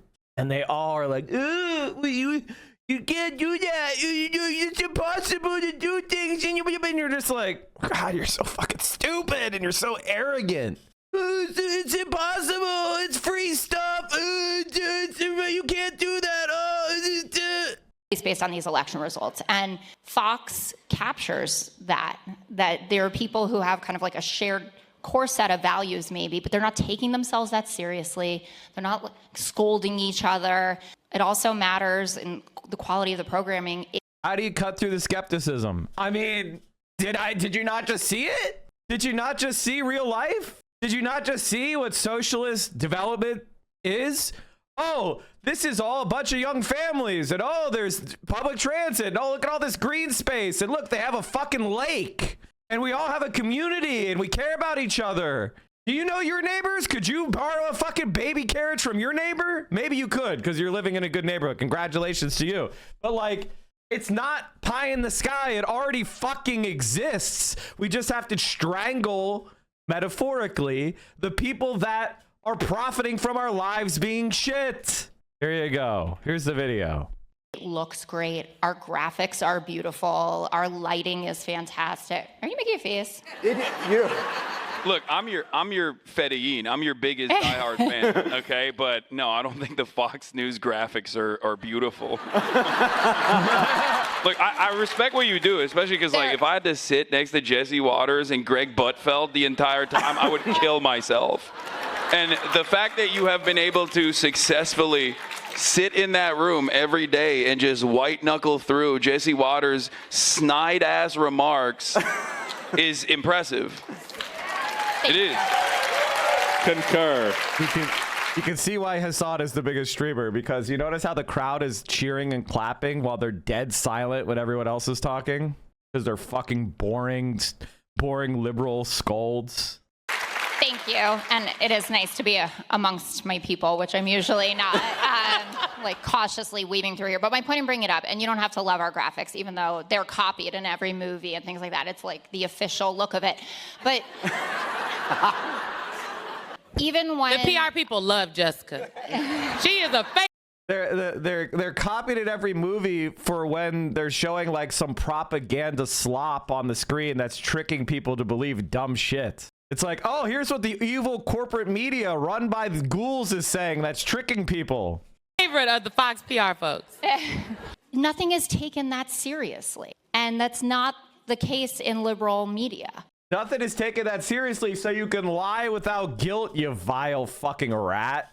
You need to be more chalant, chat. Stop being so nonchalant. You're not fucking cool because you pretend like you don't care about the suffering around you and me. You're a fucking loser. You're a coward. Everybody knows that being nonchalant is about being scared to express yourself and that people won't like you.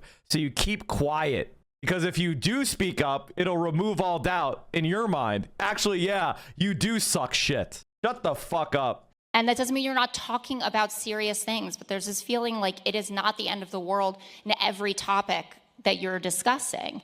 And this idea that we can just go and show up in conservative spaces or, you know, come for an hour and you have to be open to those kinds of things, like, doesn't capture how hard it is for people who vote like me and some of the things that I think to genuinely form bonds and interact on an ongoing basis with people who you disagree with. An hour. God, this is so white. This is white liberal. Holy fuck. Does she stink?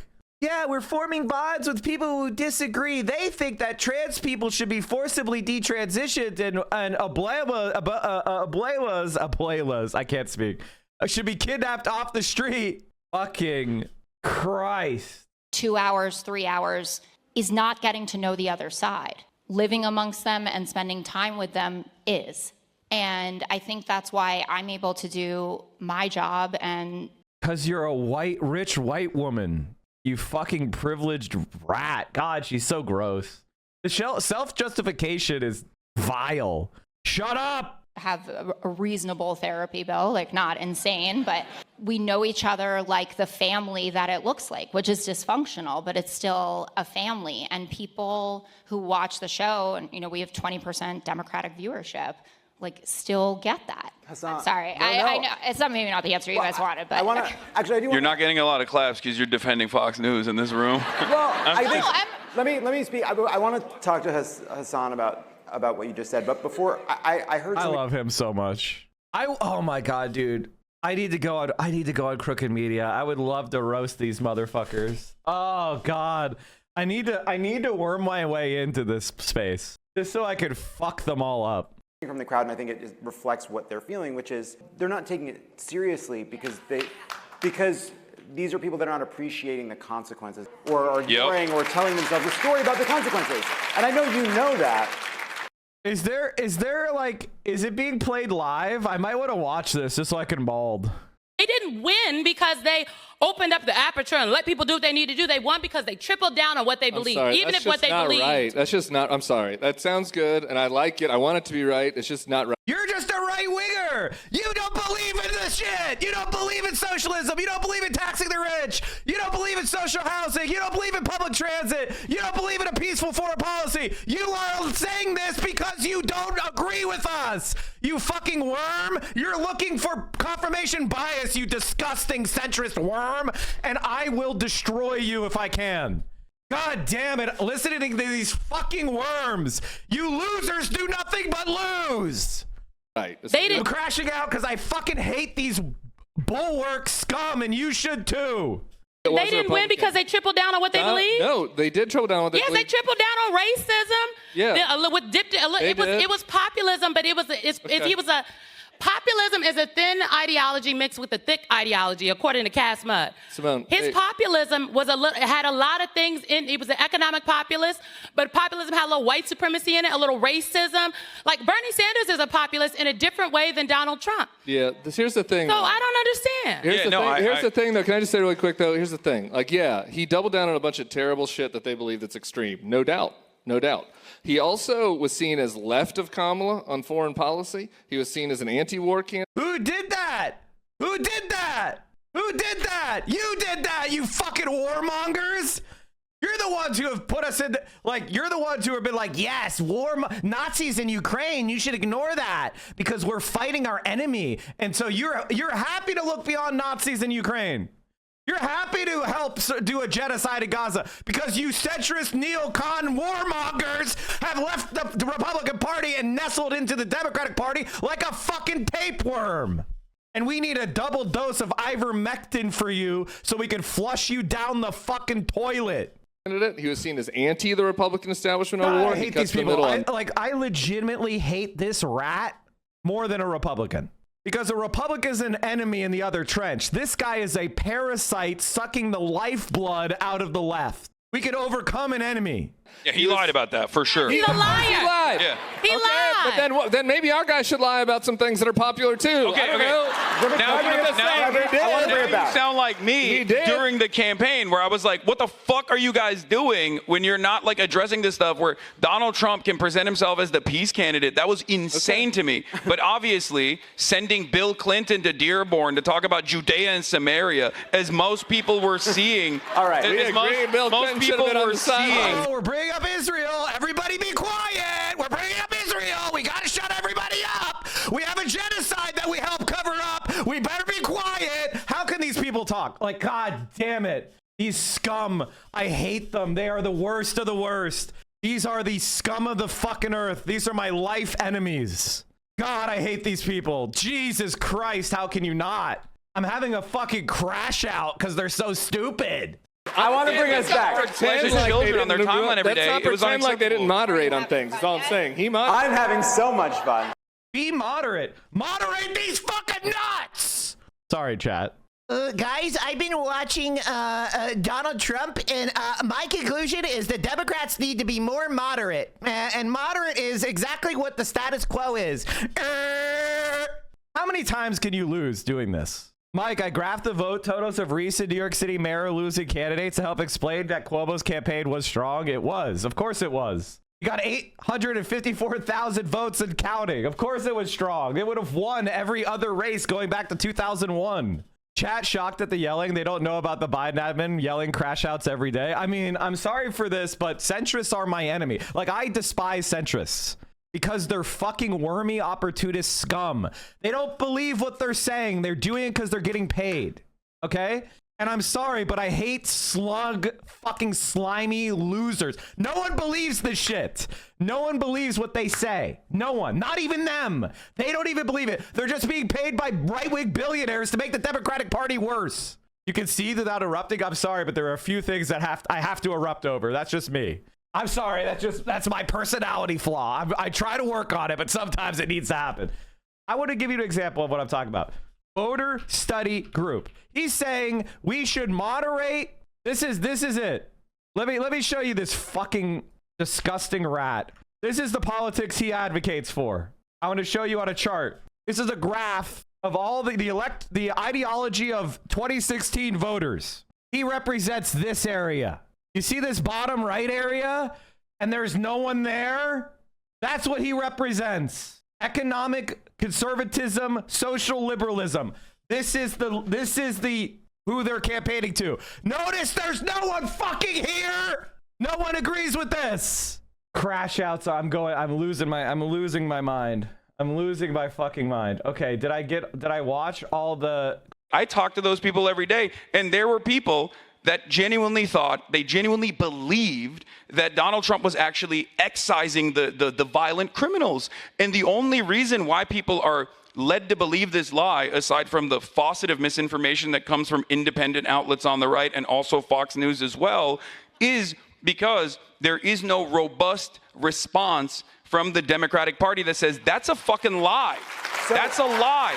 Undocumented migrants in this country are responsible for a lower rate of per capita crime than natural-born U.S. citizens are. If you pair that up with documented migrants, it's negligible. It is marginal, and they're hyper-focusing on it specifically because this is a vulnerable population that is easy to target and it's easy to ridicule, and there is not enough of a robust defense mechanism out there. Yeah. And that's the reason why people end up believing this bullshit, and then they get shocked when it's actually implemented. I talk to those people every day, and there were people that genuinely believed that Donald Trump was actually excising the violent criminals.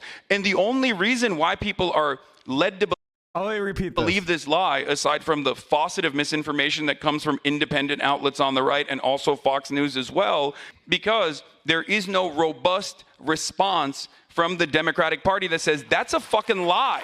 That's a lie. Undocumented migrants in this country are responsible. Notice how everybody's cheering when Hassan is talking and no one's cheering when these moderate scum talk? These fucking losers talk? We're gonna fucking win. Put me in, coach. I was born to be an NKVD officer. That's my calling. I was born in the wrong period. Put me in, coach! For a lower... This is me. And let me tell you, I've been taken up to the third heaven. I've been jacked into the big plan. I've seen it. I can't even compute all of it. It's so fantastical. You've not seen nothing. You ain't heard nothing. You ain't smelled nothing like this. I don't have words to tell you. But I tell you, anybody tries to get in the way of the incredible plan the big guy's got for us has got me pissed, and I'm just begging to stay on the team, man. Just put me in the game, coach. Whatever you say, coach. I know I'm weak. I know I'm pathetic. Man, you're amazing. I'm so lucky you made me. What do I do, Bob? Like a hunting dog, man. Just take me out of the house. Just turn me on them. Just tell me what I got to do. Tell me how I serve you. Tell me what I can do for you right now. Woo! And let me tell you, I've been taking... My favorite part of this is when when they have Xi. There he is. The picture of Xi at the countryside. You gotta hide your power level? Of course. I'm talking to you guys, not them. The sun may have set over our city this evening, but as Eugene Debs once said, I can see the dawn of a better day for humanity.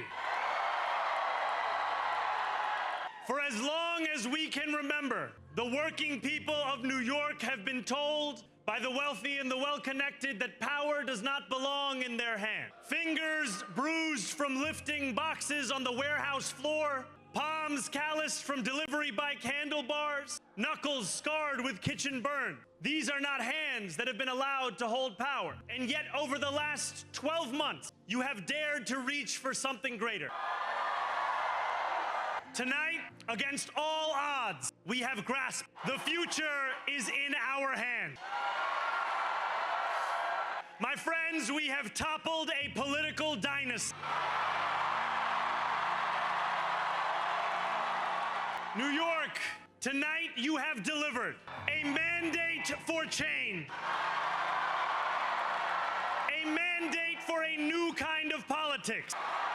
A mandate for a city we can afford.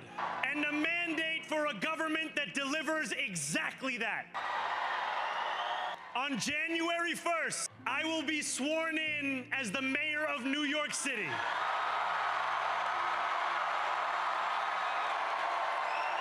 And that is because of you. So before I say anything else, I must say this. Thank you to the next generation of New Yorkers who refused to accept that the promise of a better future was a relic of the past. You showed that when politics speaks to you without condescension, we can usher in a new era of leadership. We will fight for you because we are you. Or as we say on Steinway, ana minkum wa ilaykum.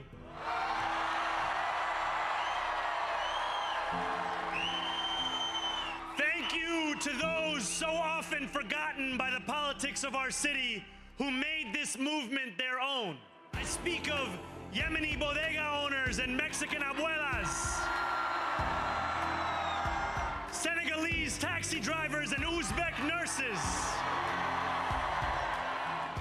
Trinidadian line cooks and Ethiopian aunties. To every New Yorker in Kensington and Midwood and Hunts Point, know this. This city is your city, and this democracy is yours too. This campaign is about a New Yorker who lives elsewhere, who commutes 2 hours each way from Pennsylvania because rent is too expensive in this city. It's about people like the woman I met on the BX 33 years ago, who said to me, I used to love New York, but now it's just where I live. And it's about people like Richard, the taxi driver I went on a 15-day hunger strike with outside of City Hall, who still has to drive his cab 7 days a week. My brother, we are in City Hall now. This victory is for all of them, and it's for all of you who built this campaign into an unstoppable force. Because of you, we will make this city one that working people can love and live in again. With every door knock, every petition signature earned, and every hard-earned conversation, you eroded the cynicism that has come to define our politics. Now I know that I have asked for much from you over this last year. Time and again, you have answered my call, but I have one final request. New York City, breathe this moment in. We have held our breath for longer than we know.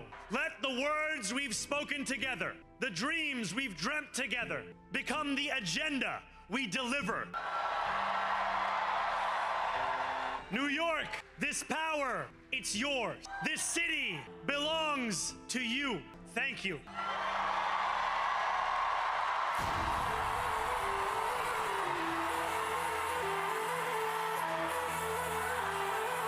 I think the thing to keep in mind is that this is the politics that's going to move a nation.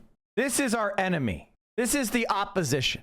I'm Danish, but New York doesn't require voter ID, so I figured I would vote for Mamdani while I'm on election here. Kind regards. I mean, again, how is it that this tweet isn't immediately investigated, found by a subpoena, geolocated, figured out if it was real or not, and then if the person was voting irregularly or voting as fraudulently, immediately arrested? I'm Danish, but New York doesn't require voter ID. I want you to know something about Asmongold is you can't really speak about him without coming across as ableist or coming across as like stigmatizing mental illness, because he is so thoroughly inferior, and it's so obvious that he is, that people kind of they think that you're talking down about ableism. Like there's just no word to describe it, because he's so fucking stupid. He fell for the most obvious bait comedy post of all time. Voter fraud has been investigated. It is investigated every single election. And we have the majority of people who are found to have committed voter fraud are Republican. Typically, it's because they vote for a dead relative, or they vote on behalf of a child who's not in the home. These systems are set to verify their provenance. There is almost no voter fraud. He's just repeating something because he's dumb as fuck. You're stupid, bro. Asmongold, you are a dumb, inferior moron. And Donald Trump's approval rating is fucking cratering. And your grift is going to fail. Did you see the landslide that happened? I barely even talked about it, chat, but it was a goddamn landslide. I undersold it. The Democrats won everywhere. They won fucking to gerrymander California. They won a fucking like near supermajority in Virginia. It's over. It's over. Donald Trump is fucked. And it's only going to get worse from here. He's not going to make the country better. There's not going to be some economic fucking gleaming thing. Housing's not going to get cheaper. School's not going to get better. They're not going to reduce traffic. Nothing's going to get better. You know that. I know that, Asmongold, you dumb fuck. He's going to have a 20% approval rating. AOC is going to be the next president. I'm going to be invited to the inauguration. That's how far left this country's going to go, Asmongold. You dumb fuck. It's over for you. Hassan, final thought. Yeah, we got to get rid of the gerontocracy within the party. Down with the seniority structure that we have. We need real whips in the party. This is something that I talk to you about. This is something that I talk to the Pod Johns about every single time. If you have people who don't want to play ball. What kind of whips? Like, you know it. I don't. Not like whipping votes. I don't mean it in the... unless it's Joe Manchin, in which case, you know, maybe... No, I'm kidding. Of course, I can't use spicy language here, but we need to make sure that we earn the trust of the working class back. And I think that they have been hyper-focused on culture war narratives. And the only reason why they've been hyper-focused on culture war narratives is because we have not done enough on the left flank to say, no, we are with you. We will fight for you. We're going to make sure that we solve your economic hardships. Hassan, final thought. Yeah, we got to get rid of the gerontocracy within the party. Down with the seniority structure that we have. We need real whips in the party. This is something that I talk to you about. This is something that I talk to the Pod Johns about every single time. If you have people who don't want to play ball. What kind of whips? I believe that a whip should literally carry a horse riding crop. And if walk into Joe Manchin's office until he agrees to vote for the Green New Deal. Oh no, what are we gonna do? Lose West Virginia Senate seat? Oh, we lost it anyway. Who gives a fuck? Funny cat clip. Unfortunately, I cannot say the same thing every 2 seconds, but I can say it enough to say that I am a Democrat. Oh, really? Well, okay. Well, maybe we can talk then. Maybe we can talk. If I am a democratic socialism, look at that. Zohran won, and people are suddenly finding their voice. I'm glad to see it. All of the energy right now appears to be with the DSA and the base. This is an election to be won. It's not one that will ever be given to us. They consider themselves an organization of organizers, a group of people on a mission to effectuate change for working class families. So you don't buy the idea that people are going to flee as a result of higher taxes? I don't. Do you think that billionaires have a right to exist? I don't think that we should have billionaires. The best way to make New York a successful city is to end the policies that have turned it into a playground for the rich. Is it realistic to think that the DSA is the counterpunch to Trump and to MAGA worlds and is going to be successful in places beyond New York City? You know, that's the beauty of our movement, is that it's bigger than just one person. This is the beginning of the end of the Democratic Party as we know it. If it survives, it will transfer into something else. All of the energy right now. All right, chat. I wanted to show some clips. Hassan hung out with the Queen of Queens, Summer Lee. Get like a You can still get paddled in the United States. Oh, really? Yeah, like They just have I feel like maybe like 15 states or something. They just have that as a carve out. They're like, we can't let go of this. This is so good. It still exists. It's such a good educational tool. People don't even know. Well, I mean, I don't know. Sometimes kids have bad vibes, you know what I mean? I'm kidding. Not the kids are low vibrational. I'm kidding. I believe the kids are the Clipper did Summer Lee so bad. The Clipper did the Summer Lee so fucking bad. You left in the kids are low vibrational, but not the part where she said, I think kids are our future? Like, come on. You gotta let her finish the check. Come on. Cat is a legendary Clipper, and honestly, I stand. There was another clip that was really good. Cat, fuck. Why do you post so much, Cat? Okay, we're never gonna find it. I want to get involved with DSA, but I'm disabled, but I don't know if I can make the obligations. What should I do to get more involved? First of all, DSA is probably the most inclusive organization in the world. So whatever you could do, they will find a place. I was having fun, by the way. We could do a whole nother hour. Yeah, I think the disagreement. I can't wait to listen to the centrist fucking genius advice. Are you guys ready? I think the disagreement is necessary. I also would say I'm also like, I'm pretty easy to please. I mean, like Zohran had me. Like, I don't know what more you people want from me. I voted for 3 straight Democratic presidents, and I was going to vote for Zohran for mayor. So I'm pretty easy to please. So you can get me on board. Here's what you have to do: some specific things. Have some fucking balls. Wow, so specific. Have some balls. Cool. Like run a fucking campaign. Run a campaign. Have balls and run a campaign. Wow, everyone cheer. This guy's good. Tell us what your campaign is about. Tell us what your campaign is about. Give this guy $1 million. Don't be a fascist. Make it $2 million. Kamala Harris didn't make that bar. So I guess that's an improvement. And be able to talk.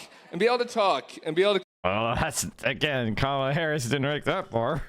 Communicate to people and lift them up. And that seems like that isn't that hard, but it's kind of been for us for the last 10 years. But that's how I would summarize I do think I was having fun. All right, let's finish the Zohran Mamdani documentary. I got distracted in the middle of it. Way of life. It's not a what a rudderless, useless fucking worm of meaningless platitudes. Fucking useless. Threat to their businesses. It's not a threat to their success or finances. It is a threat to their political power. Capitalism is threatened by Mamdani and his ideas and the growing popularity of socialism. It's right there in the name. Do we want to live in a society that prioritizes capital and the earning of money and the profit motive at whatever cost? Or do we want to live in a society that prioritizes society? This is who Zohran Mamdani embraces. He's not who you think he is. As Mamdani's popularity increased, his opponents focused on portraying him as an extremist. Globalize the Intifada, he won't condemn. And mainstream media quickly adopted this phrase. When you're jealous, I will never be jealous of anyone who works for a fucking centrist media anything. You could not pay me money to pretend to be a centrist. There's no amount of money you could offer that I would sell out for. These people are pathetic worms, and there's nothing more offensive to me than saying that I would sell out to centrism. I've turned it down more times than you could talk. Shut the fuck up. You don't know me. So I want to give you an opportunity to respond here and now. You want to get banned. That's the thing to say. Do you condemn that phrase, globalize the Intifada? That's not language that I use. The media forces the issue of Israel onto Mamdani because they think that's a Mamdani killer. And they have good reason to, based on past performance, right? Cuomo is not asked about his sexual harassment scandal to the extent that Zohran Mamdani is asked about the phrase globalize the Intifada, or whether he thinks Israel has a right to exist. And the effect of that is to manufacture an environment where those things are at all equivalent, or Zohran standing up for Palestine is worse than molesting your coworkers. The dangerous rhetoric against Mamdani spread well beyond New York, echoed by Republican lawmakers on radio shows. What do you think is going to happen to all of you if Zohran Mamdani gets elected? I mean, it's going to be one big Sharia fest playing the call to prayer from the top of the Empire State Building. How they're talking about him is so deeply dangerous. I get messages that say the only good Muslim is a dead Muslim.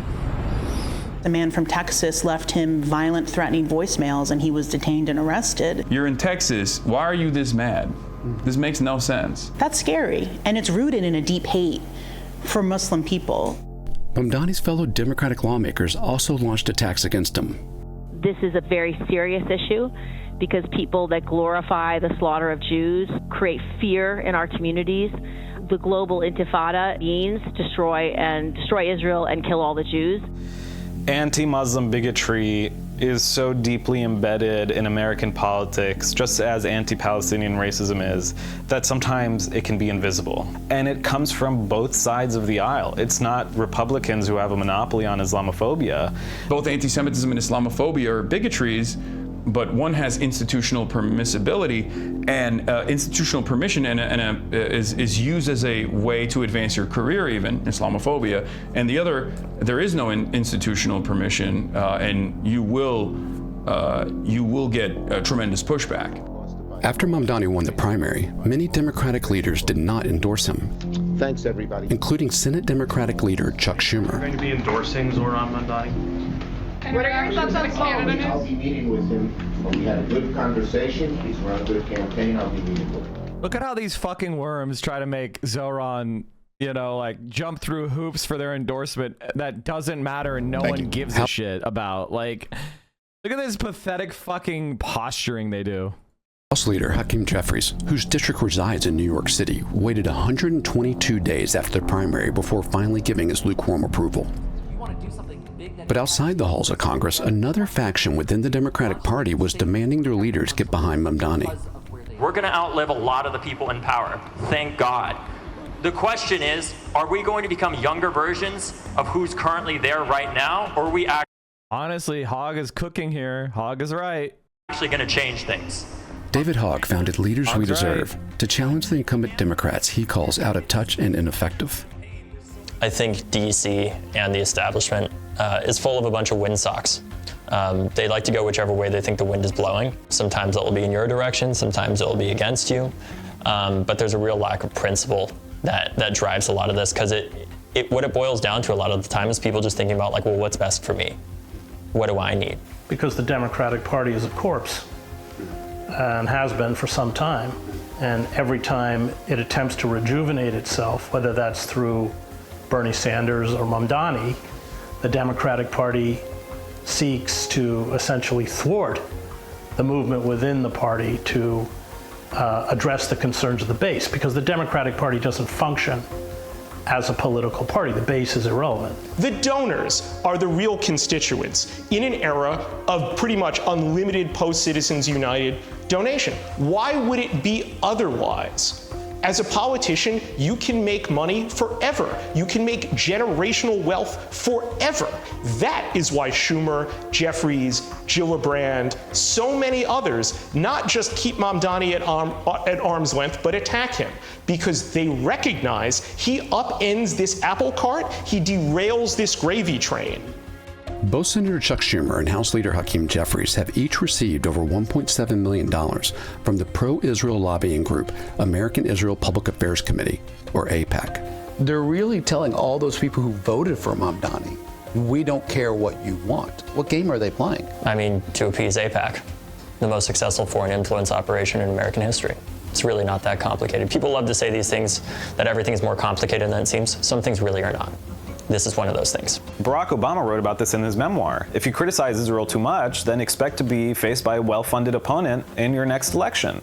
So it's not some... Oh, this isn't just Barack Obama. This is fucking... You know who else said that? Jimmy Carter. Jimmy Carter said that. The word apartheid is exactly accurate.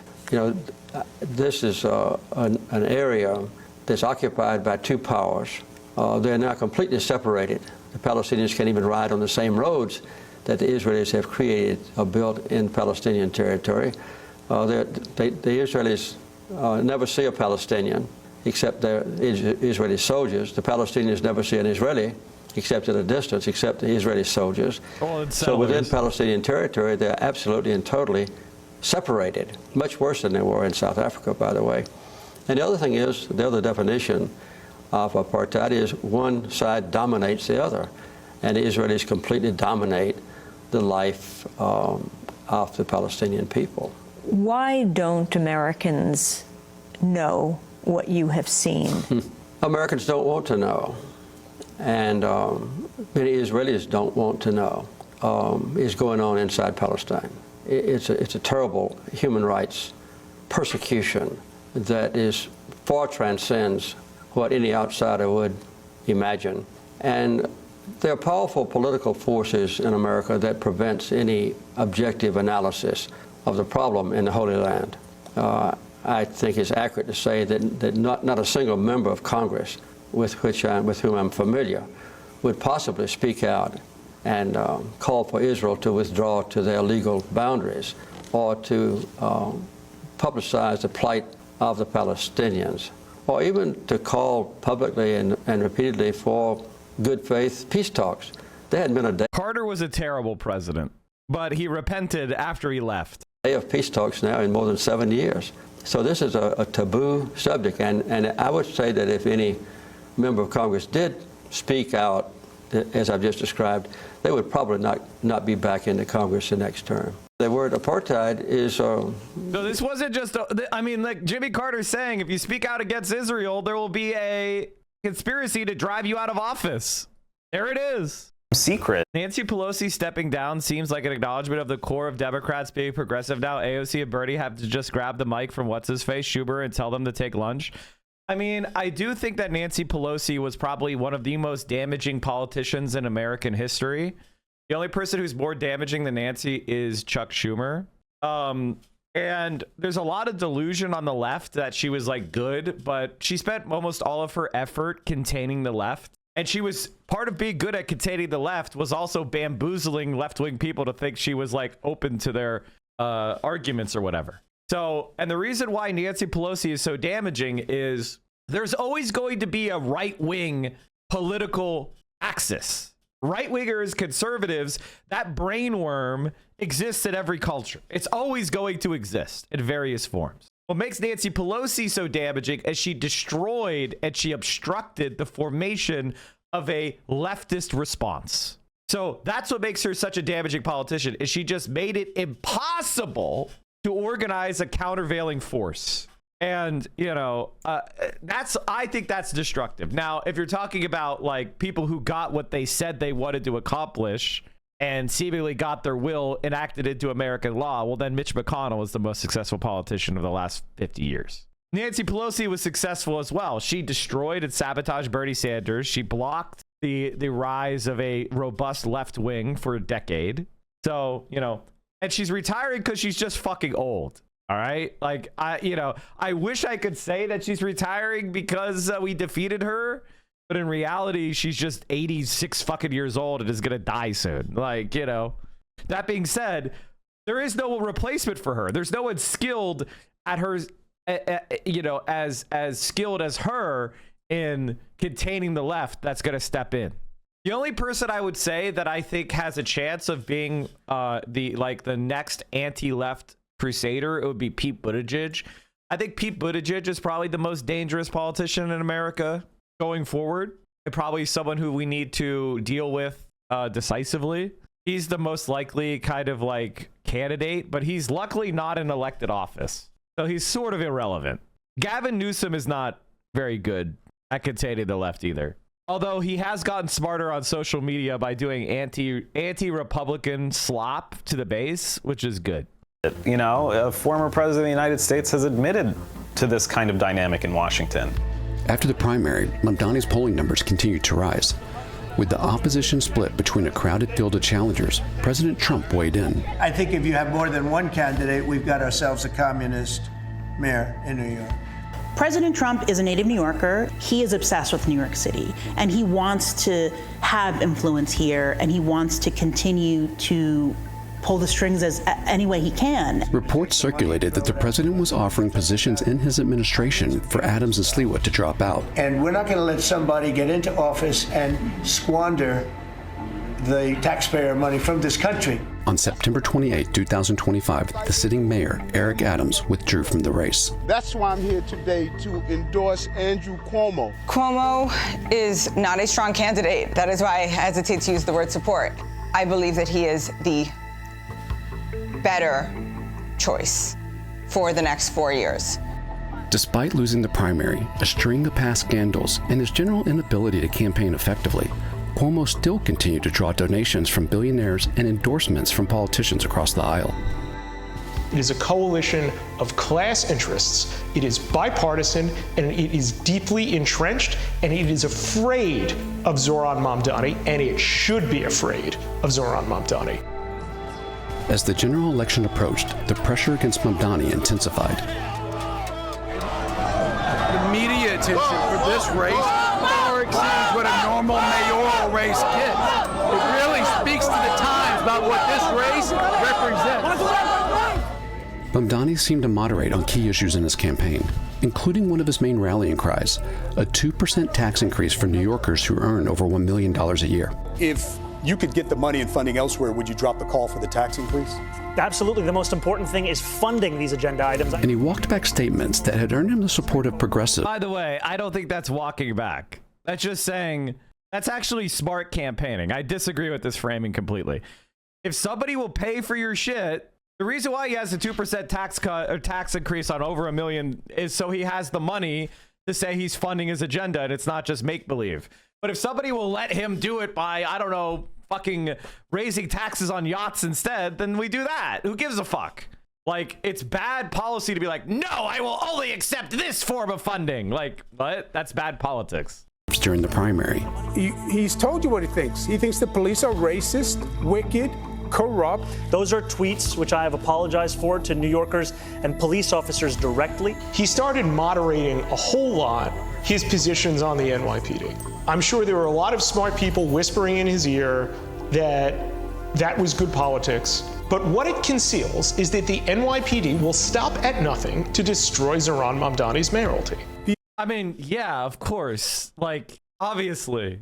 I think one of the things about politics on the left in general is they don't like when somebody agrees with us, but is not openly campaigning on that agreement, right? Like, they would rather have politicians in office who don't agree with us than are not hiding their power level. They only want authentically right-wing candidates. They don't want anybody who's hiding their power level. Whereas on the right, they're like, yes, put in as many secret Nazis as we can. On our side, it's like, I can't believe you're not saying the thing that polls 20% in the polls.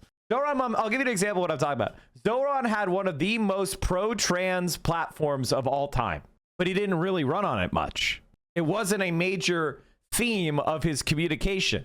Is that him betraying trans people?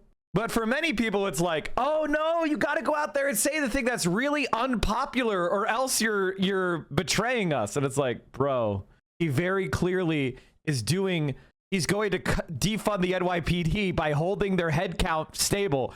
The other people want to increase the number of cops by 5K. You know how many billions of dollars that is? The assemblyman will not denounce Hamas. I said that I would discourage this language that I do not use. The choice to moderate on some of these issues is confusing. Is it just that he is under so much pressure, or is it something bigger than that? Does he actually think to win he needs to moderate when it was his choice not to moderate that made people have such confidence in him and his integrity? Moderating is, I don't say globalized intifada, and I would discourage people to say it. That's the moderating that they're talking about. This is such rhetorical policing. This happens so much on the left, it makes me go insane. It actually makes me go insane. He hasn't changed a single view. He hasn't changed a single policy. Integrity. I don't know. I'm afraid, frankly, to know the answer. Though a different candidate than when he started his campaign, Mamdani won. On January 1st, I will be sworn in as the mayor of New York City. His election represents a monumental shift in New York politics, the Democratic Party, and how Americans feel about the state of Israel. The people lining up against Zohran Mamdani. The first thing he did was quote Eugene Debs. Now, I'm not in favor of reading the tea leaves and going like, oh no, the politician secretly agrees with me. Like, that's something that people did a lot with Obama when it was patently not true. But it's very clear that Mamdani is trying to govern New York. And I have a serious question for people who are not really political in any way. Do you think it's a good idea for Zohran Mamdani to have an openly mutinous NYPD from day one? Do you think that that will be a good idea? Or should he go into the office trying to eliminate his opponents and promote the people that are in line with him while he builds up an alternative structure and builds in an accountability and subordination, and definitely uses the power of the office to control the NYPD and dismantle the political weight of the police union over time? What do you think is a better idea? Do you think a better... They don't want to fight him. He's the mayor. That's a high-risk fucking move. It could backfire. He's literally creating the conditions where he grabs control of the NYPD by the throat subtly. There's a lot of people who love the charge of the Light Brigade. They just sit there with their dick in their hand, imagining running into a fucking machine gun fire and dying gloriously. There is a really weird fucking energy that a lot of people have. Tried to make this mayoral election a referendum on anti-Zionism being anti-Semitism, and then failing. Correct. And then losing that massively. That is a sea change in New York City. Andrew Cuomo was part of Benjamin Netanyahu's defense team. But then somebody like Mamdani comes up, and that's not just symbolic. That shows that there's something changing in America. There's something changing in the electorate, that this is a bigger story than just New York. There's this desire for something more. There's this desire for a different kind of politics. While billionaires in the U.S. increasingly use their wealth to influence politics, Mamdani's win pushes back on the idea that elections are for sale. We live in New York, in capital's seat of power. This is the financial capital of the world. This is a place that the Bill Ackmans and the like feel like is theirs by right. In an age of oligarchy, this is the most important place that those oligarchs have to rule. Except that there's millions of us, and there's vanishingly few of them. And it may offer a lesson to Democratic Party leaders if they choose to learn from it. I want to hold your hand when I say this. Democrats do not care. There is no relationship between what people want and what the Democratic Party is willing to advance.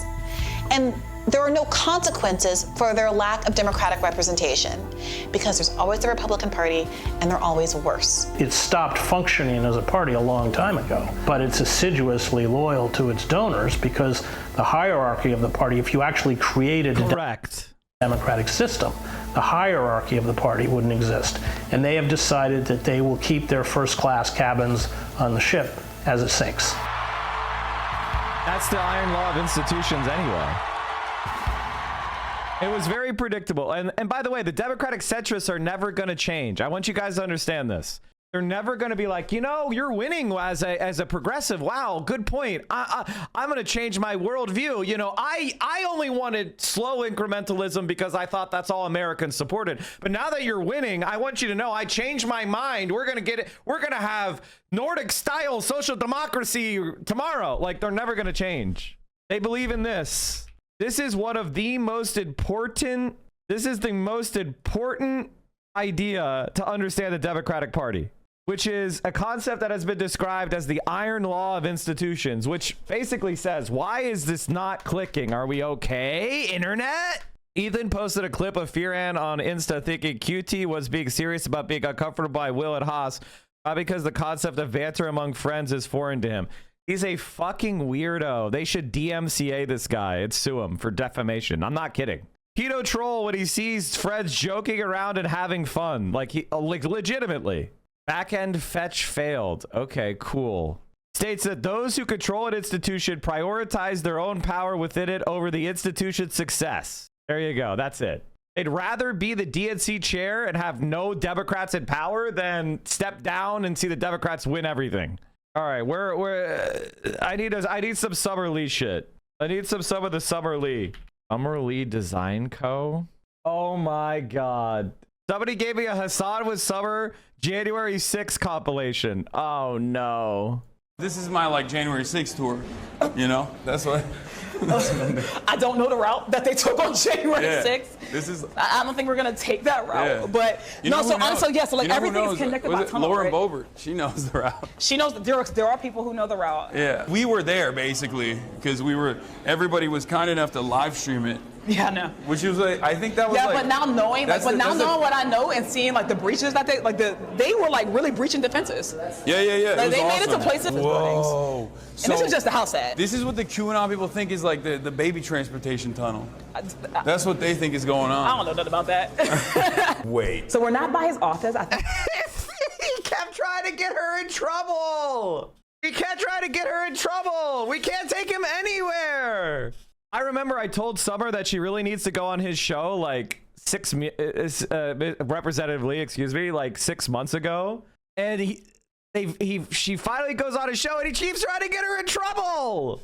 We are gonna go by there. This is a house floor. No, but like, is this where the thing happened? Oh yeah, is it? Philip knows. So Philip is our expert. He's our capital expert. Yeah, that's what we saw. So if you're thinking about how close they got, like for real, literally on the other side of this. On the other side of that, there was a Secret Service guy that shot, and wow, it was right there. That's like a scene of a crime. Well, I guess it's the Capitol. There's a lot of crime. I'm gonna say there's scenes of many crimes. This is the door that leads right from the steps. So if you're thinking about how close they got.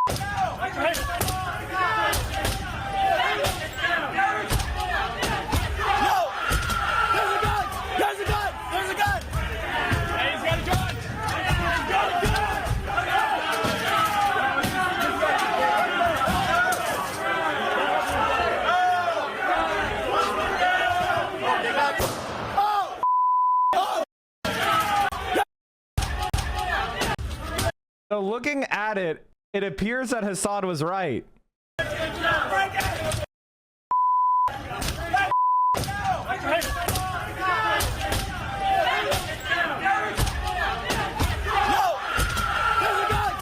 All right, hold on. Yeah, see? There's 4 windows and there's 4 windows. There's such a single gun made them, I mean, obviously. Like DC's gun control actually worked. They were all scared to bring guns to the Capitol because of gun control. Like literally, if it was legal to open carry, they would have killed everyone. Like gun control literally worked. Like for real. Literally on the other side of this. On the other side of that, there was a Secret Service guy that shot, and wow, it was right there. That's like a scene of a crime. Well, I guess it's the Capitol. There's a lot of crime. I'm gonna say there's scenes of many crimes. This is the door that leads right from the steps, so people just come up here. All of this is lined with like press. Yeah. This is all press. Wait, this is a real door? Or this is a real door. Like fake. He starts trying to open doors. This is a real door. Oh, I can. Okay, I'm not gonna. As it turns out, we cannot get in. Look, here we are. Okay, I'm not gonna open it. See, that's why I said January 6th. He's so lucky that she's with him. He would be getting in so much trouble, but members can do whatever the fuck they want. You probably noticed that as they were walking around, because she was there, they were allowed to do whatever the fuck they want and wander around wherever they wanted to go. Because that's members' privilege. He has no idea the level of fucking respect he was getting by Summer. Getting a personalized tour. They didn't have to go through any security. They didn't have to have their shit examined. They didn't have to. I mean, like, he is so ungrateful for the level of respect and motion he was given. I went J6 mode. He went in the members' elevator. Yeah. What's going on? Don't say that. So you're trying to get. Why are you trying to get me caught up?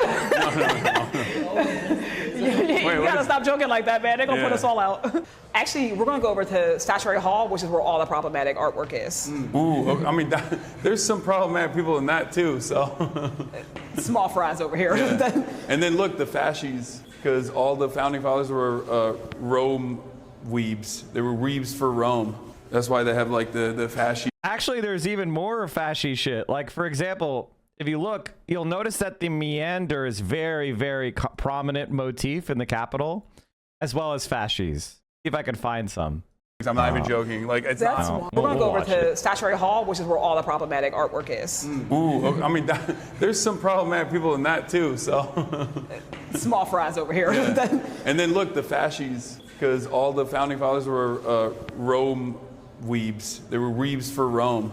That's why they have like the fascies. the bundles of sticks. Look who's an expert. I don't know.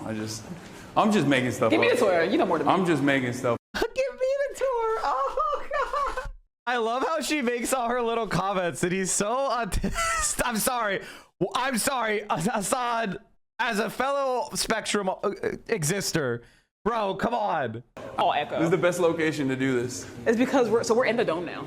We're in the dome. So like, you know, the beautiful white dome, this is it. Oh my God. Oh yeah, I remember people pouring in through here. There it is. All of my So you can look up and see understanding of the interior is literally from January 6th. I'm not even joking. Like That's wild. If you say January 6th 3 times, Capitol Police comes and takes you.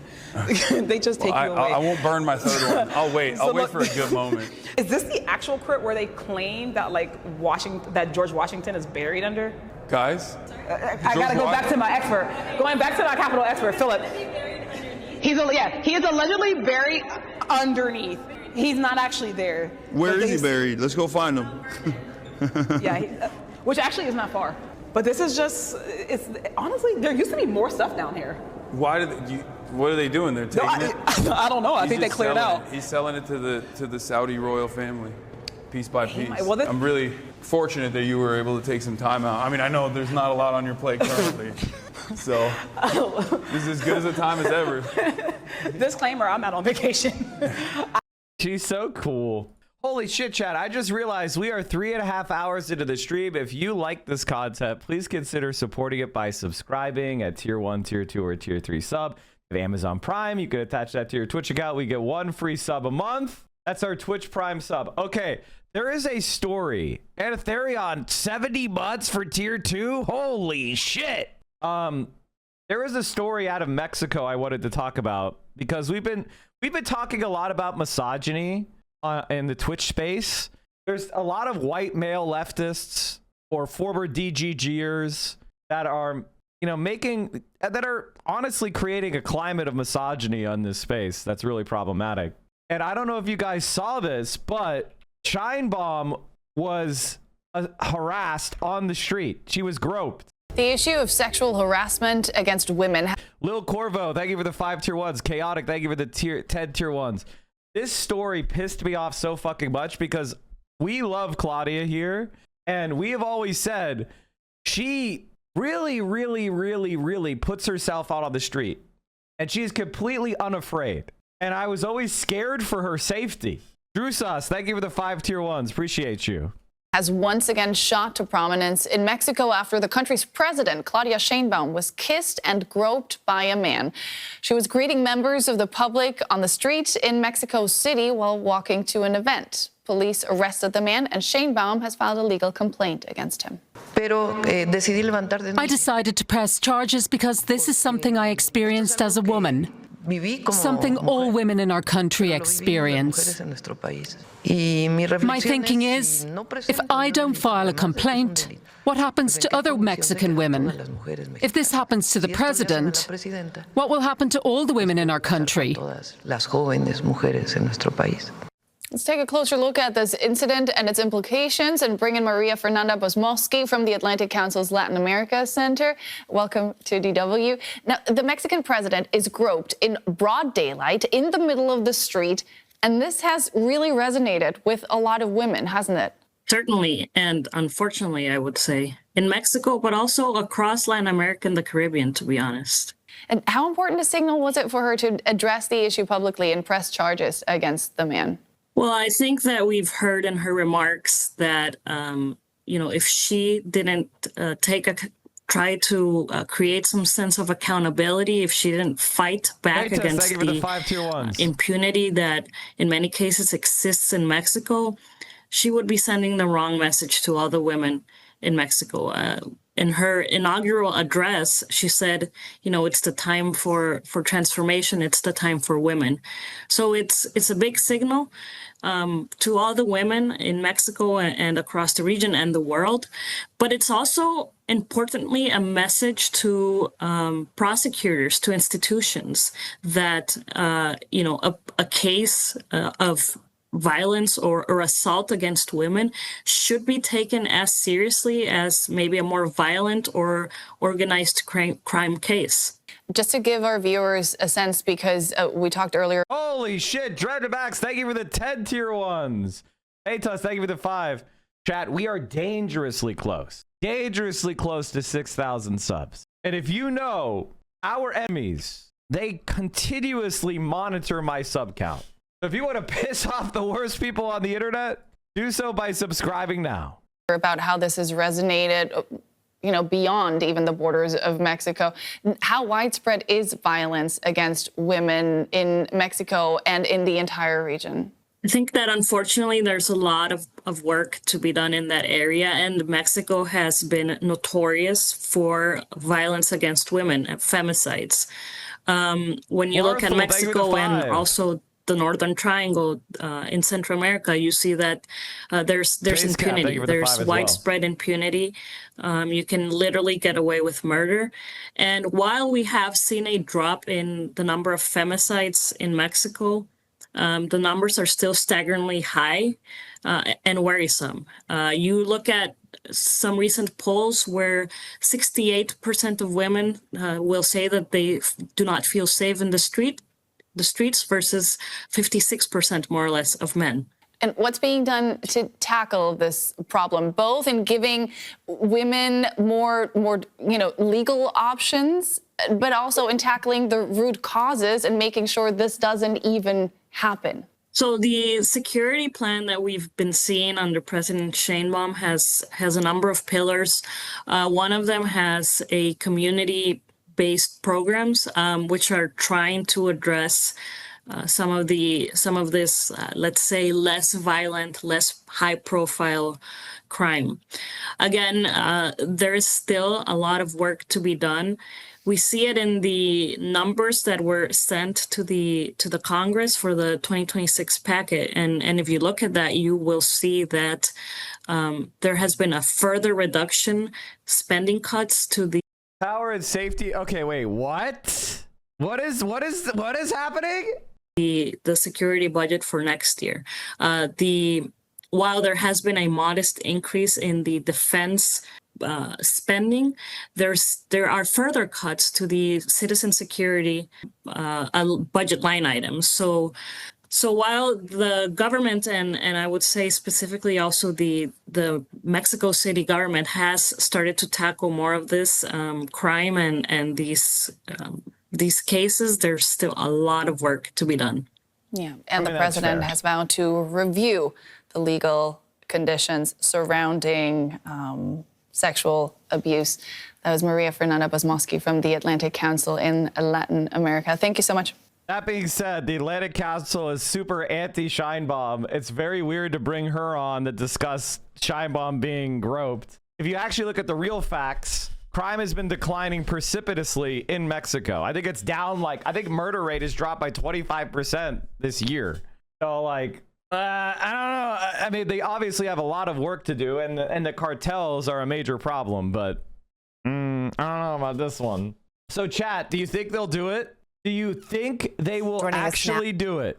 Overturn gay marriage. The Supreme Court is weighing in on whether they will accept a petition to overturn gay marriage. Now is Leah Littman, University of Michigan law professor and co-host of the podcast Strict Scrutiny, and Mark Joseph Stern, senior writer for Slate and the co-host of the Amicus podcast. Mark, fill in the gaps here. Why is the same-sex marriage issue back before the Supreme Court today? Well, the court will be considering a petition by Kim Davis. You may remember she was the Kentucky clerk who refused to. All right, chat, we are at level 9 hype train. The top sub gifter is Chaotic with 10 subs, and Clear Games has 200 bits. The top sub gifter and the top bit donor get the hype train conductor badge next to their name, which is a golden locomotive. I personally think gay marriage is cooked. I think it'll be 5-4 because it makes the court look bad to overturn a major decision so recently after it was decided, but I think they're going to overturn it. Grant a marriage license to a same-sex couple shortly after the Supreme Court issued its decision. The couple. But I could also see a 5-4 decision to keep it. Rob Che, thank you for the 20 gifted. Holy shit! Our sub count. We're battling You know, going from September to November is always a slog, chat. Discriminated against, sued, and ultimately won $100,000 in damages. She is appealing that damages award and that decision, and argues that she should have. Will it go state by state? I have absolutely no idea. In fact, it would be completely unprecedented because we've never allowed this, right? Like this would be, you'd have to basically overturn Loving, which is the decision that made interracial marriage legal. Like I don't know what that would mean. It would be extremely disruptive for every queer family in the entire country. Finvar, thank you for the 5 tier 1s. Like Rob Chain, again, thank you for the 20. Like I don't know how you could administer it, because in the American legal system, there is something called comity, CIMITY, which basically says that courts respect the decisions of other courts. So in other words, marriage is a state level police power, like administering family law. Okay. That's not done at the federal level. So, and there's a lot of conflict in America on marriage law. Like, for example, in some states, they let children marry. In most states, they don't. In some states, they let first cousins marry. I believe in 26, they don't. 24, I think it's 24, 26. No, but in a lot of states, first cousins can marry. I think in the most states they can't. California famously allows first cousins to marry. So what do you do when somebody is a first cousin gets married in a state where it's legal and then they move to a state where it's illegal? Well, because of the principle of comity, CIMITY, they would accept that as a legal marriage. So if they overturn gay marriage, comedy would say that you could still get married in, say, Nebraska, get married in, say, I don't know, Hawaii, and it would still count in Alabama.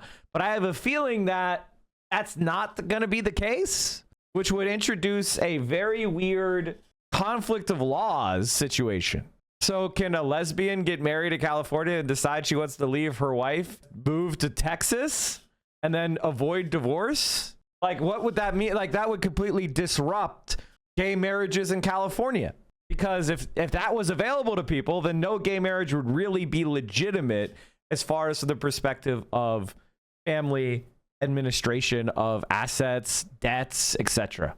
So I mean, overturning gay marriage would throw the country into turmoil legally. There is a federal law about states respecting marriages in other states. The Debs passed in the 2020s. Yes. I mean, I assume they would have to throw that out as well. But maybe they wouldn't. I like, it's really hard to say because the Supreme Court has the ability to do whatever the fuck they want. Is a First Amendment defense. Why do people care who they sleep with? Cringe. Not gonna lie. First time chat. Are you not following? Did you follow me just to post that and then unfollow? I'm so confused. I mean, who would be against gay marriage? Oh, okay. I was gonna say, this is like saying, why do people care what they eat? Cringe, not gonna lie, because we have preferences and we like certain things and we like certain people and we trust them and love individuals. We don't love all people. Yeah, I think what you're trying to say is, why do people care if somebody else marries another adult? I don't know, man. I'm not a fucking conservative freak.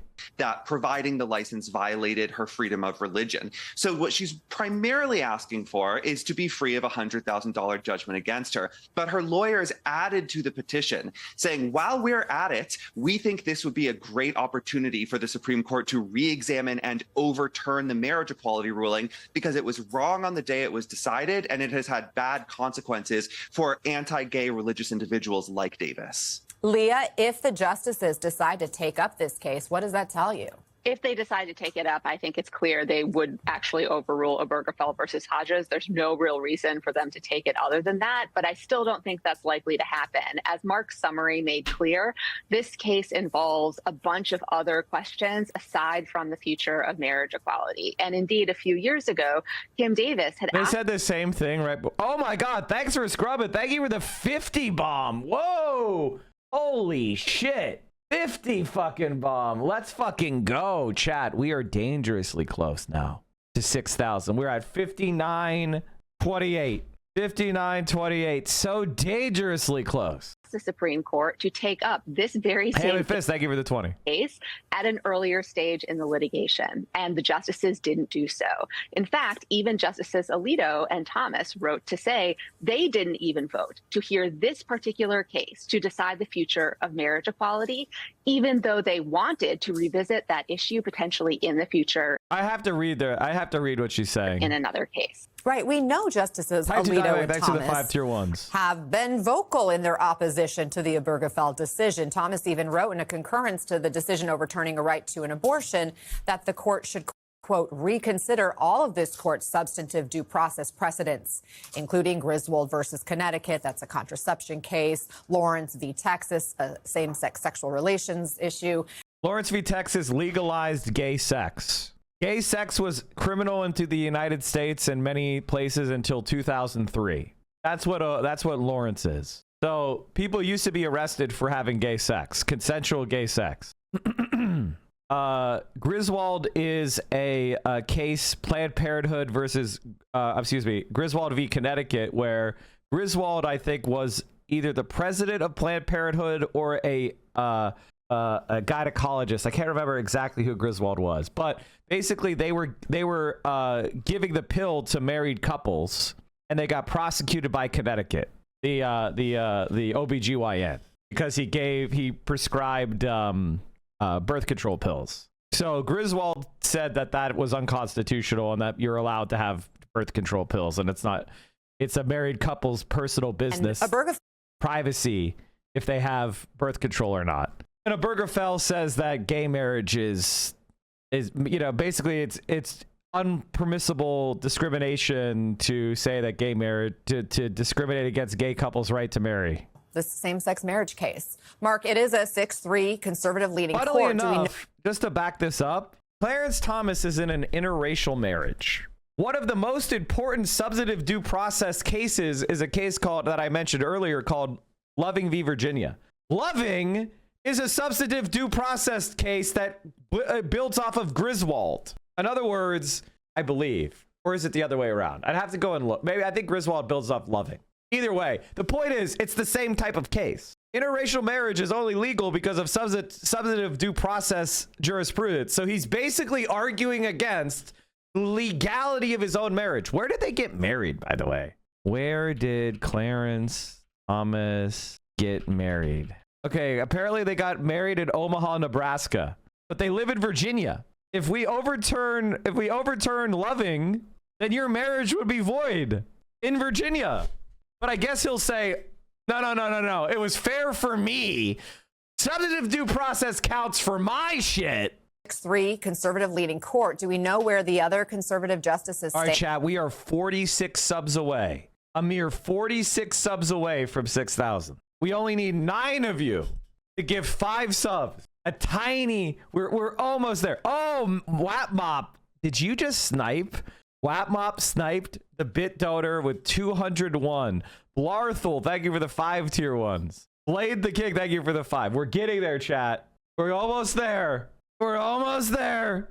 Bad Cal, thanks for the prime. They haven't made it entirely clear the way that Thomas and Alito have. I think if marriage equality came to the court for the first time today, the court would rule 6-3 that there's no constitutional right for same-sex couples to marry. But this is now a precedent. It's been on the books for 10 years. As even Justice Amy Coney Barrett acknowledged in an interview recently, hundreds of thousands of couples now rely on this right. And that gives the court a good reason not to overturn it. My view is that justices like Barrett and John Roberts and Brett Kavanaugh, they are trying to undermine LGBTQ equality in different ways that will trigger less backlash for the court. Rather than go after Obergefell, they are legalizing discrimination against gay people in goods and services. They are probably going to soon overturn bans on conversion therapy for LGBTQ minors. They are weaponizing the First Amendment against gay and trans equality, but they aren't going to go right at Obergefell, at least not yet, because they don't really want to spend down their political capital on something that would be so massively unpopular. Let me play the comment that Mark just referenced from Justice Barrett related to Obergefell and same-sex marriage. Listen. Well, to make it concrete, right? Yeah. So in Obergefell versus Hodges, the Supreme Court recognized a right to same-sex marriage. originalist justices at the time believed that ruling was wrongly decided. One of the arguments for why Obergefell versus Hodges is unlikely to ever be overturned is the idea that people have made decisions about who to marry and therefore where to live and children and everything else on the basis of that ruling. Yes, those are absolutely reliance interests, but I wouldn't describe them. When you said social reliance interests, that kind of sounds like in things in the air. Those are very concrete reliance interests. So those would be classic reliance interests in the terms of the law, in terms of legal doctrine. Those would be like, those are financial. Those are, medical. Those are, you can imagine going on.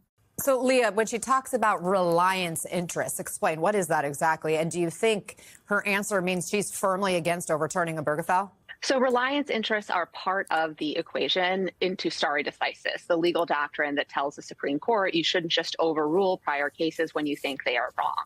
And in particular, if there are reliance interests on those previous decisions, then the Supreme Court is counseled against overruling that previous decision. Thank you so much, annoyed guest. I found it interesting. We have done it, chat. We have done the impossible. 6,008 subs. Isn't this Chris Hayes' wife? Isn't this Chris Hayes' wife? That Justice Barrett sought to distinguish the reliance interests on Obergefell from what she described as societal interests, because it was the societal interests that led the court to say there actually were no reliance interests on Roe versus Wade, because the only kind of reliance interest there was society's reliance on the idea that women could control when and whether they actually had children. And so by distinguishing the kind of reliance interests that she indicated were insufficient as to, keeping Roe versus Wade, and suggesting there are different kinds of reliance interests on Obergefell versus Hodges. Dr. Braidslug drops gifted subs. We are now 6 subs away from 6,069. I never thought I'd see the day. Excuse me. 6 subs away from 6,069. I think that is consistent with what Mark said earlier, namely several of the Republican appointees don't seem interested in outright overruling Obergefell at this particular moment. We will see if they decide to take up this new case. Leah Littman, Mark Joseph Stern, thank you both so much for the conversation. Level 6. This is incredible, chat. We have reached level 16 hype trade. We're at 6,069. I don't even that we hit the funny sex number. Like, what more can you say? I would not be confident that Obergefell is secure. They overturned Roe v. Wade, and every step of the way, Gobby the Trash Goblin, thank you so much. Every step of the way, they were like, I don't think they'll overturn it. It's a super precedent. They might limit it. Blah, blah, blah, blah, blah. They said the same fucking shit. So I don't think they've learned a goddamn thing. Republicans are brushing off the losses in Tuesday's election, saying that the results don't signal a real shift in how voters are feeling. House leaders insisting that Dems only won in Dem territory. If Alabama held an election also Tuesday, thank you, Senior Miyagi, Trivial Solution, and Gabi, governor was elected governor of Alabama, would anybody be writing a story about it? Of course not. So let them go celebrate New Jersey electing a governor, New York City electing a Democrat. CNN's Harry Ante. Bro, Virginia just had a Republican governor. You guys got fucking wiped out. And looking into this and running the numbers. Kate Moss is Chris Hayes' wife, not Leah Littman. They do a podcast on the PSA. Okay, so that she was she's Chris Hayes' colleague. I just knew that his wife did the Strict Scrutiny podcast. So I was asking legitimately. I wasn't making fun of her or anything. I was asking legitimately because I saw that she was in the Strict Scrutiny podcast. That's Steve Scalise's take here. What are you seeing? Yeah, I disagree entirely. I think that the House is on fire, and he's like the dog saying, this is fine. Take a look at this. It's all about the margins, baby. Look, Democratic candidates' margins. In 2024 press in New Jersey, Kamala Harris won by 6. What happened on Tuesday? Well, right now, Mikey Sherrill's ahead by 13. That might be 14 very quickly. We're talking about a shift of at least 7 points, upwards of 8. How about in Virginia? We had Kamala Harris winning by 6. What do we have Abigail Spanberger winning by? Winning by 15. We're talking about a shift of about 9 points. If we had, let's say, an average 8-point shift across the board in all the different House seats from the 2024 press result to then what happened in the 2026 House elections, you would be talking about a Democratic gain of about 20 seats, depending on redistricting. So when I see those results on Tuesday night, I see these huge shifts in the Democratic direction. I say, Republican leaders, wake the heck up and have some of what I'm having, because this is a major warning sign. Other elections we've already had this year. Yes, that's exactly right. So you see New Jersey, you see Virginia, but those are not the only signs. When voters vote, Democrats do well. I mean, just take a look at the House special elections. Take a look here, the 2025 House special elections. Look at those in which Democrats outran Kamala Harris. There have been 5 House special elections so far this year. In every single one of them, across the board, Virginia, Texas 18, that was on Tuesday night. Florida. I mean, outrunning Harris 2024 is not very impressive. She was a bad candidate. She was a fucking loser. Florida won. Arizona 7. From blue districts like Arizona 7 to red districts like Florida 1 and 6, what we are seeing are clear shift towards the Democratic candidates in all 5 of them. And we're talking about shifts on average, Kate Baldwin, of about or north of percentage points from the 2024 presidential baseline, which is even larger than the shifts that we saw in both Virginia and New Jersey on Tuesday night. I mean, and a million things can happen in the year until the midterm. With that caveat, what are you seeing? A year is a very long period of time, but you know, we've spoken about this. I like going through history. What do these off-year elections usually forecast for the year ahead for the midterm elections? Well, I mean, we take a look at the House special elections, right? If a party outperforms in House special elections 5 out of 5 times, what do we see? They have gone on to win the U.S. House the following midterm every single time since the 2005-2006 cycle. So when you see, of course, that the Democrats are outperforming in all of them, historically speaking, that means they go on to win the U.S. House of Representatives in the following midterm. And then, yes, New York, New Jersey, Virginia, yes, these are blue city in New York City, yes, the blue states in Virginia. And I think the main thing, like, this is, as I said before, chat, this is just fucking meaningless pablum. And thank you guys so much for all the support. Regular size Jesse, thanks for the 501 bits. Also, New York City elected a Dem. I thought Zohran was an Islamo-Marxist bent on making Judaism illegal. I know. And like, before you win, they're like, oh my God, it's gonna end. Oh God, he's gonna kill everybody. Oh, no. And now that you win, they're like, well, it's, you know, it's not a big deal. It's just a Democrat, you know, who cares? It's not a big deal. They don't believe a word they say. This is what you need to understand about conservatives and centrists. They see language not as a way to communicate with you, not as a way of like creating some sort of rapport and a mind meld, so, you know, and transmit information. They see it as a way to socially manipulate you and trick you and lie to you because they see themselves as you're better. Like, that's what you need to understand about these authoritarian centrists, these radical centrists. They think they're better than you. They think they're the elite. They think they're the elect. You are the scum, the hoi polloi, the pleb, and you have no business talking about politics. That's why they hate Zohran. That's why they hate, you know, Bernie Sanders, because he's making working class people, ew, they're talking about politics now. Ew, it's just my NPR tote bag wearer should be able to talk about it. And yes, okay, we'll talk about it with Republicans because they're the rich, right? Like, they're okay with talking with Republicans who are rich and self-interested rich people. That they can understand. They went to the same, you know, prep school. But you're trying to make, ew, you want janitors having political power? Ew, that's what they think. That's what they think. That's what they believe. That's why they resent you. The Democrats hate their working class base, and they've been working for 50 years to get rid of them and replace them with country club Republicans, libertine Republicans who cheat on their wives and drink scotch. That's what they want. New Jersey, but historically speaking, when you sweep all 3, you go back since the FDR administration. Guess what? The Democrats, when they sweep all 3, go on to win the House 5 out of 5 times. So it's the special elections, it's New Jersey, New York City, Virginia, all those put together. Yes, it is a year from now, but all those put together usually forecast pain for the Republican Party come the midterm elections. If I'm Steve Scalise, I am not dismissing these results. I'm going to try and get myself some fire insurance. It might also have something to do with what Steve Scalise, what Republican leaders say in public versus the conversations that they're having. They might be trying to quell the troops, but know very well that this is not good. It's good to see you. Nice to see you. And my panel is back. Josh Dawsey, let me just show our viewers what the actual number, what people are actually feeling out there. Clear majorities say that groceries, utilities are getting more expensive from them. They think their health care and their housing have either gone up, stayed the same, and they're split. On the issue that the president talks about a lot, which is gas prices. Right, and that's, the president won the election for the number one reason of if you looked at how he polled above Kamala Harris, above Joe Biden, he had double digit across the board. Voters thought he would be better to handle the economy. And I think that's a real vulnerability for him now. And if you talk to people around him, they would say the same thing. They're trying to figure out their economic messaging. And what the president has said continuously is things going to get better, it's already going down.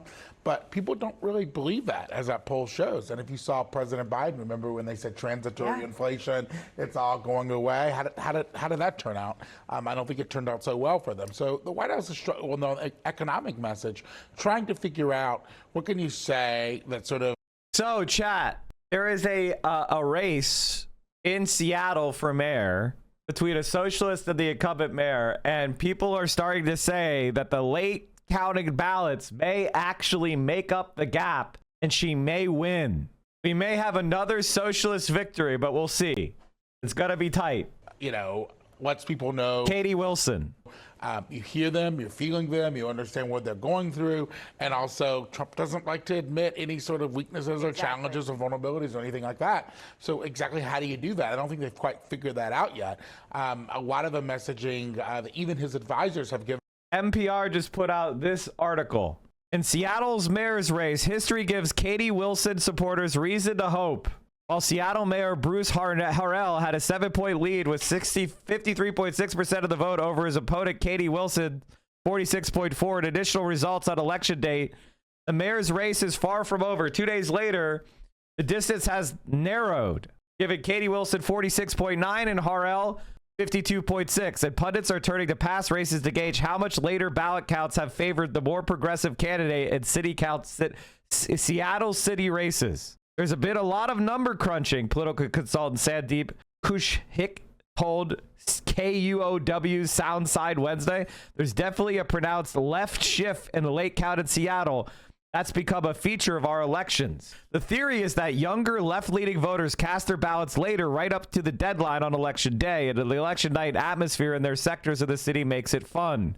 Early evening Tuesday, a speaker with a megaphone welcomed voters to a party at the ballot box in front of Seattle Central College, where dozens of people were lined up to drop off their ballots to live musical accompaniment. Raven Tyler, a political consultant with Northwest Passage Consulting, predicted that Bears race is going to be a nail biter. It's going to be super, super close. Kushik argued the night after the election day that Katie Wilson is favored to win. I would say the preponderance of the evidence said the shift will be a little bit bigger than 7 points, but who knows, he said. All right, so keep your fingers crossed in Seattle. Keep your fingers crossed in Seattle. You might be able to pull it out. You made me the Thai food again. Thank you, Vio. Vio made me the Thai food again. All right, so keep your fingers crossed. Maybe we'll have another victory to celebrate. What's up, everybody? We're live. We're alive here at the heartland of Empire. Are libs radicalizing? What's really, really troubling right now is that it isn't actually just the ideological billionaires that are driving enormous investments in media on the right. Now it's also just the pure capitalists who are just incentivized by greed and ego, and clearly insecurity, feeding all of those things, that are now actually scaling this to the point where it's like we were already starting behind. We do not have brave billionaires. And part of that is not their fault. There is actually a liberalism crystallized. It's not their fault. They have all the power. They can do whatever they want, but it's not their fault. Financial. If they're not brave, why can't, like, they're not going to fight. Only half joking. I mean, I want to talk about that offline. Okay, yeah. I'm like very intrigued because I think I'm trying to do that. But I think though that I know that there is a financial incentive structure on the right for investing in media that changes political outcomes that has been shown to be dramatically effective over decades and decades. So they know that media is the whole thing. If you don't win the information war, you do not win the political war. And so all I know is we have entered a period where strong ideological leftists can win. Here in the Devil's Nest. That's right, we're in Washington, D.C. But unlike many of the congresspersons here today, we're going to be hanging out with a Congress member that I actually do think is awesome. We're going to be hanging out with Summer Lee. She's going to be awesome. The best. Let me skip ahead to some funny clips that I saw, chat. Like the Crips. But I'm not on vacation. We work for real. What is this? Oh, this is one of the people. This is so every state. Father Damien. Yeah, every state gets 2. So this is their second one. Look like that, right? According to the statute. That's a cool way to look. He was so rotund. Robust? Yeah, or square. So rectangular. Honestly, I've never looked him up. Oh, okay. I looked him up, chat. Apparently, he's a saint. He is a saint. He's one of America's saints. I'm intrigued.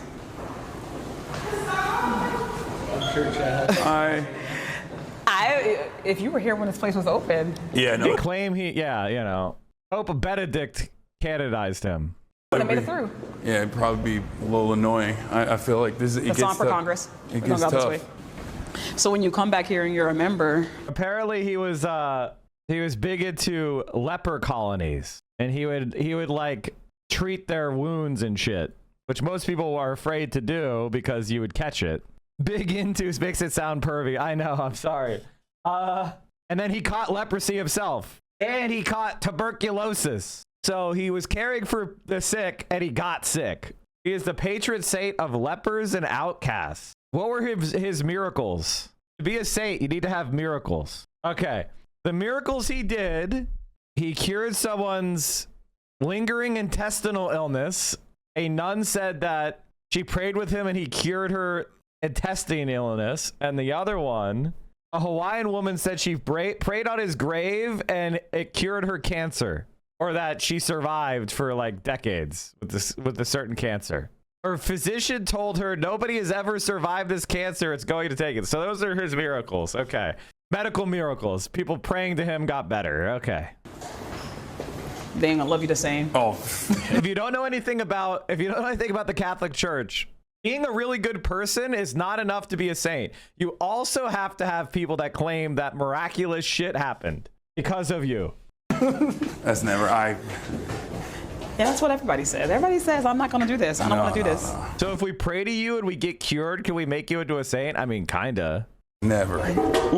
Like this cope cringe Hassan was denied the VIP entrance. He is getting a personal tour of the Capitol by a congresswoman. Are you okay? A congresswoman who is giving him a personal tour of the fucking Capitol of the United States. Are you okay? All right, we made it out of it. Okay, so I'm already breaking stuff. Just to talk about where we started. We started over there. Oh my God. Yeah, so I met you all the way over there. Whoa. And we walked under. So that's how you can get on. So that's how, like, when it rains, weather, you can come under the tunnels. That's pretty cool. But when you come here outside, usually, so this is the plaza where everything is, right? We got all the office buildings. They're over on that side. If anyone deserves to be a saint, it's Father Damien. He seemed like a really nice guy. I mean, I'm not, like taking care of lepers and then catching leprosy is that's pretty self-sacrifice. You know what I mean? Like that's pretty, how could catching leprosy is pretty rough. We don't go there. Yeah, no. Well, there is Senate is in session right now, isn't it? They're doing stuff. I'm not. Some stuff. Oh, okay. Not a lot.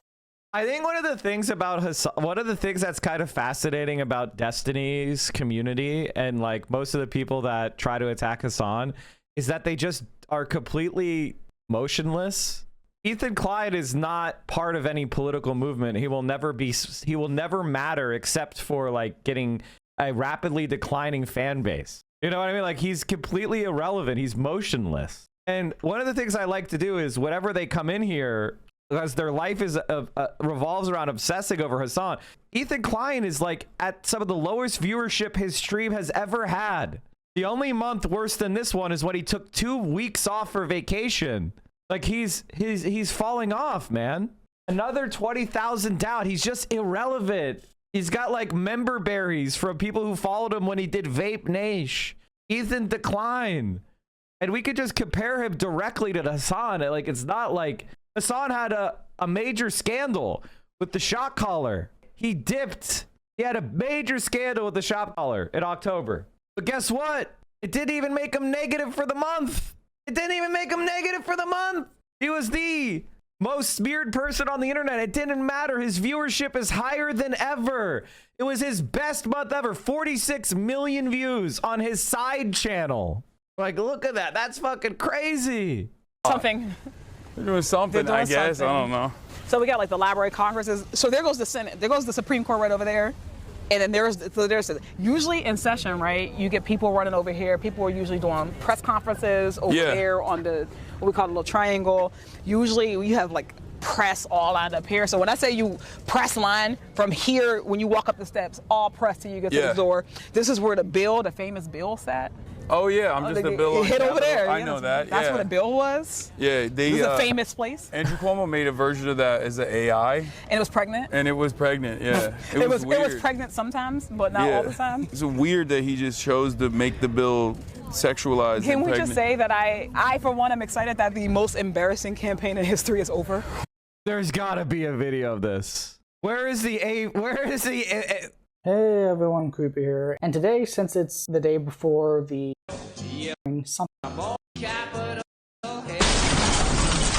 What the f? This thing is so ugly. It looks. Is this the only place I can't find it? Thank you, someone. Holy shit. Yes, I'm just a bill. Yes, I'm only a bill. Right here on New York I didn't see this one. What the f? What's that? I'm a bill. What's a bill? You don't know what a bill is? Aren't you an assemblyman? Yeah, but I don't do much.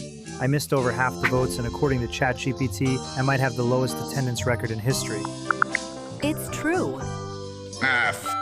Oh, wait a sec. You mean bill like money bills? Ew, I hate those things. Wait, aren't you a socialist? That's a lot of dough. Well, I'm rich because I interned for my mom right before this job. My mom is rich, so I interned for her, then used more of her money to be a failed rapper who sang about loving literal terrorists. Well, you must know what a bill is, because look, your name is on 3 that became law. Ha! No way! I passed 3 bills in 5 years? I'm totally qualified to run the biggest city in America. You've been here 5 years and only passed 3 bills? Well, New York City's over 300 years old. I'm sure you wouldn't be the least qualified mayor. After doing a comparison of Mamdani's prior job experience to all 110 mayors of New York City, going back to 1665, I can conclude he would be the least qualified mayor to ever come into office. It's true. Try it with your own ChatGPT at home, kids. Oh my God! Ah! You're going to destroy the Big Apple. Oh no! I'm just a shell. I'm just a shell. I'm gonna destroy the Big Apple. Oh God, please don't hate me. Paid for by Cuomo for NYC. They spent $53.8 million and counting, because not all the expenditures have been fully, committed and reported. $53.8 million, and that was the campaign. Like, normally I react pretty strongly. Normally I have these kind of like reactions where I'm like freaking out and losing my shit, but like that was so stupid and so shittily done that I actually felt embarrassed to care about politics for a minute. I mean, it was beyond lazy. Like, and they posted that on his main account. Nvidia is down 60% since Monday. Is the bubble popping?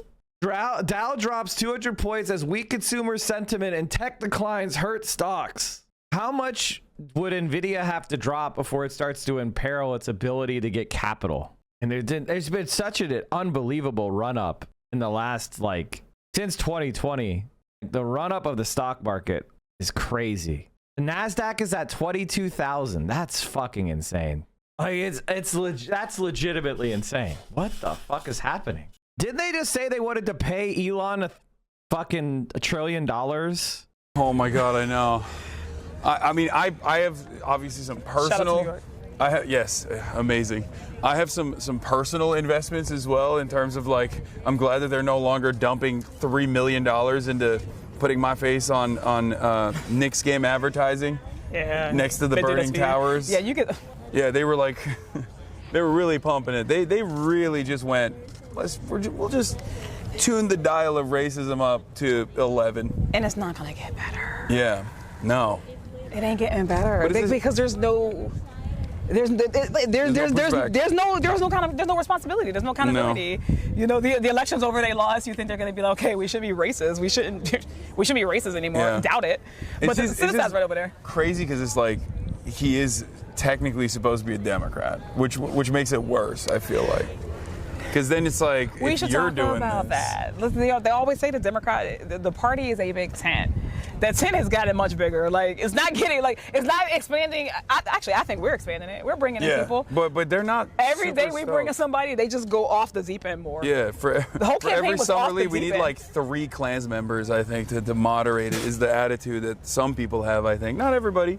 No, it's not everybody. Not everybody. It's not everybody. But everybody should be. I don't know. I think there were some clear things people should be able to speak out against. Yes, absolutely. Like, just calling a guy running for mayor a terrorist for existing as a Muslim, like that. Come on, that feels like something that every single Democrat should be able. Personally. Yeah, even like people who took their sweet time to come out and endorse the vote blue no matter who. Democrat. Yeah, all the vote blue no matter who people were like very. So you're not even getting a good shot. Let's swap it, bro. That's not us. That's not even us. Okay, I got you. It's because of the sun. I was like, I wanted them to know where you at. But that was somewhat frustrating to see. Do you feel like why is the like there needs to be more protection within the Democratic coalition as far as like, absolutely. As far as Congress of like marginalized background, no matter what. Precisely. Dick Cheney. And it's like we can't keep saying that we want more people to participate. We want more people to care. We want people to vote. Honestly, I think it betrays it when they treat when people treat like Zohran like that. Yo, let's just sit down. Well, I was thinking. Oh, this is the Hakeem Jeffries. This is the Hakeem Jeffries, Cory Booker. I know, sure. They sat down here, didn't they? Everybody sits. First of all, everybody sits down here, right? They don't have a monopoly on it. Everybody's sitting down around here. But no, you hope that people like, whether they do it or not, we are gonna exist. Yeah. We're gonna run. We're gonna be successful. Personally, like the left, like marginalized folks running, like our biggest impediment isn't a hater, who's in office. Our biggest impediment is the money, right? I don't care. You hate all day. You don't gotta love us. You don't gotta. Yeah. Keep your super PACs at bay, right? Yeah. That's my ask. If we can't even let's start there. Let's not sick super PACs on people who we don't like.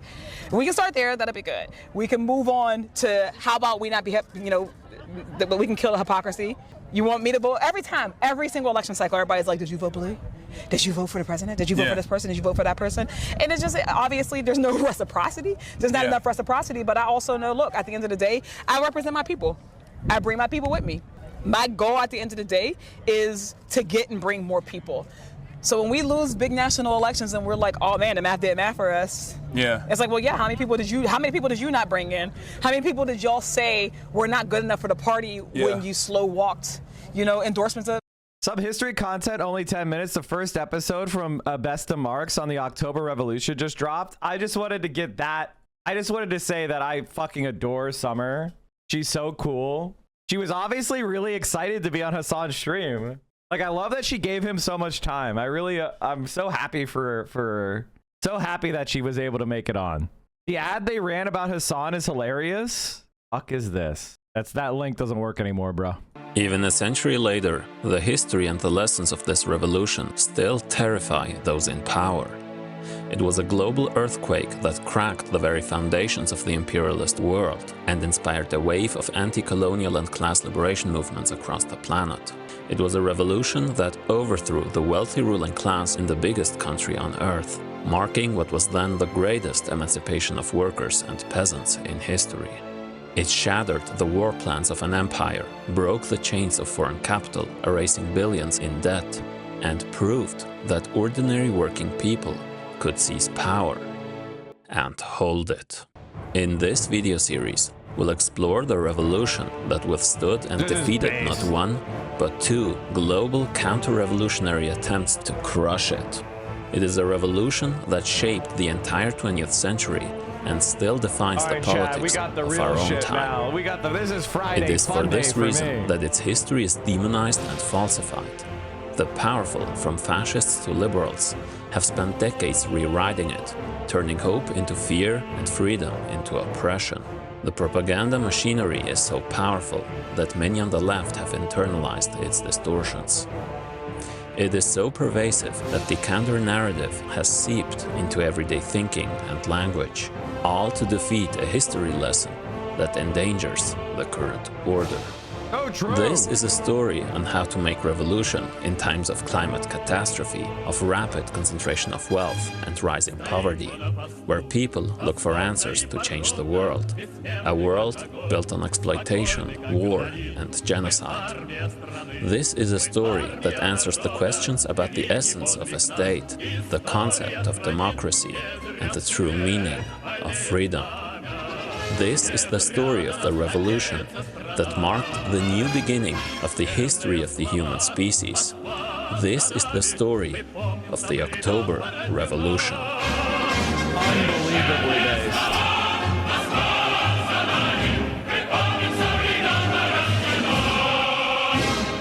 Over the past few years, I've studied this history from different angles, reading various books, exploring different perspectives, and speaking with experienced, organized people deeply familiar with the subject. To tell this story, I didn't just rely on secondary sources about the period. I also studied the tactics and ideas of the revolutionaries who lived and fought through it, learning the story from within, so to speak.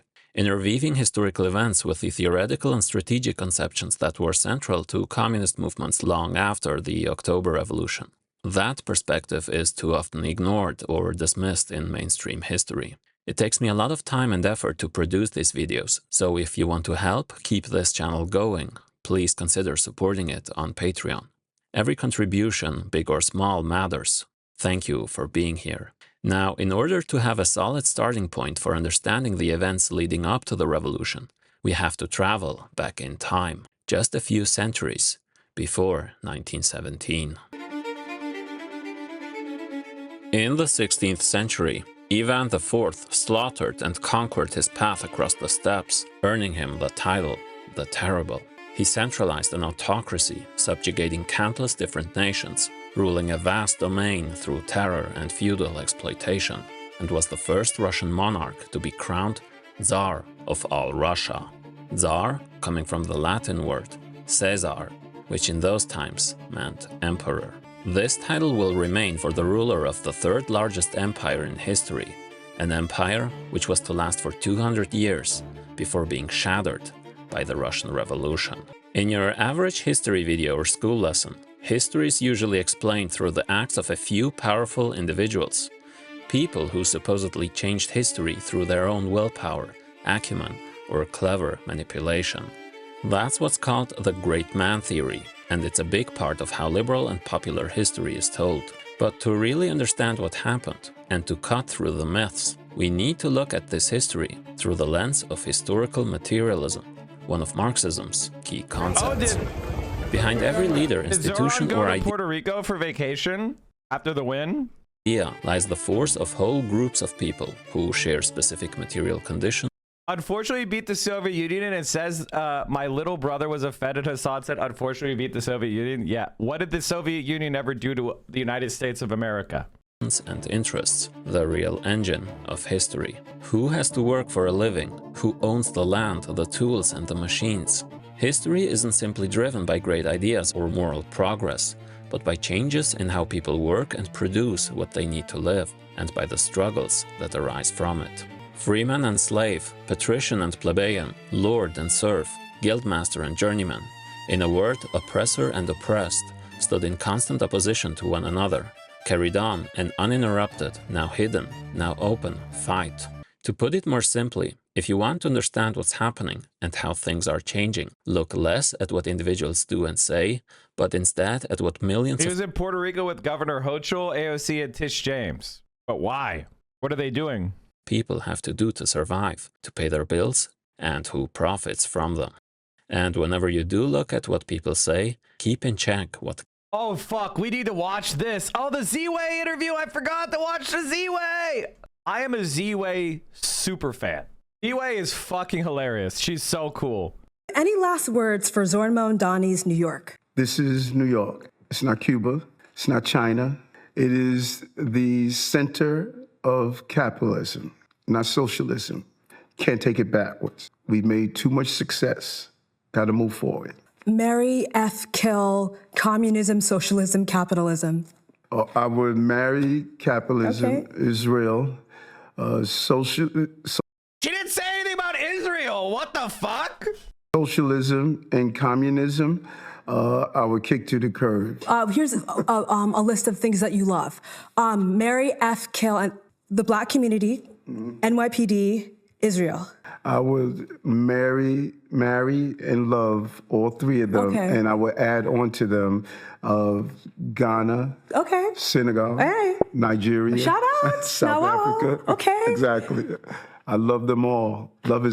Nate Silver said he was going to be a leading candidate for president. Class those ideas serve. The class perspective is thus of central importance. This is from earlier in the same interview.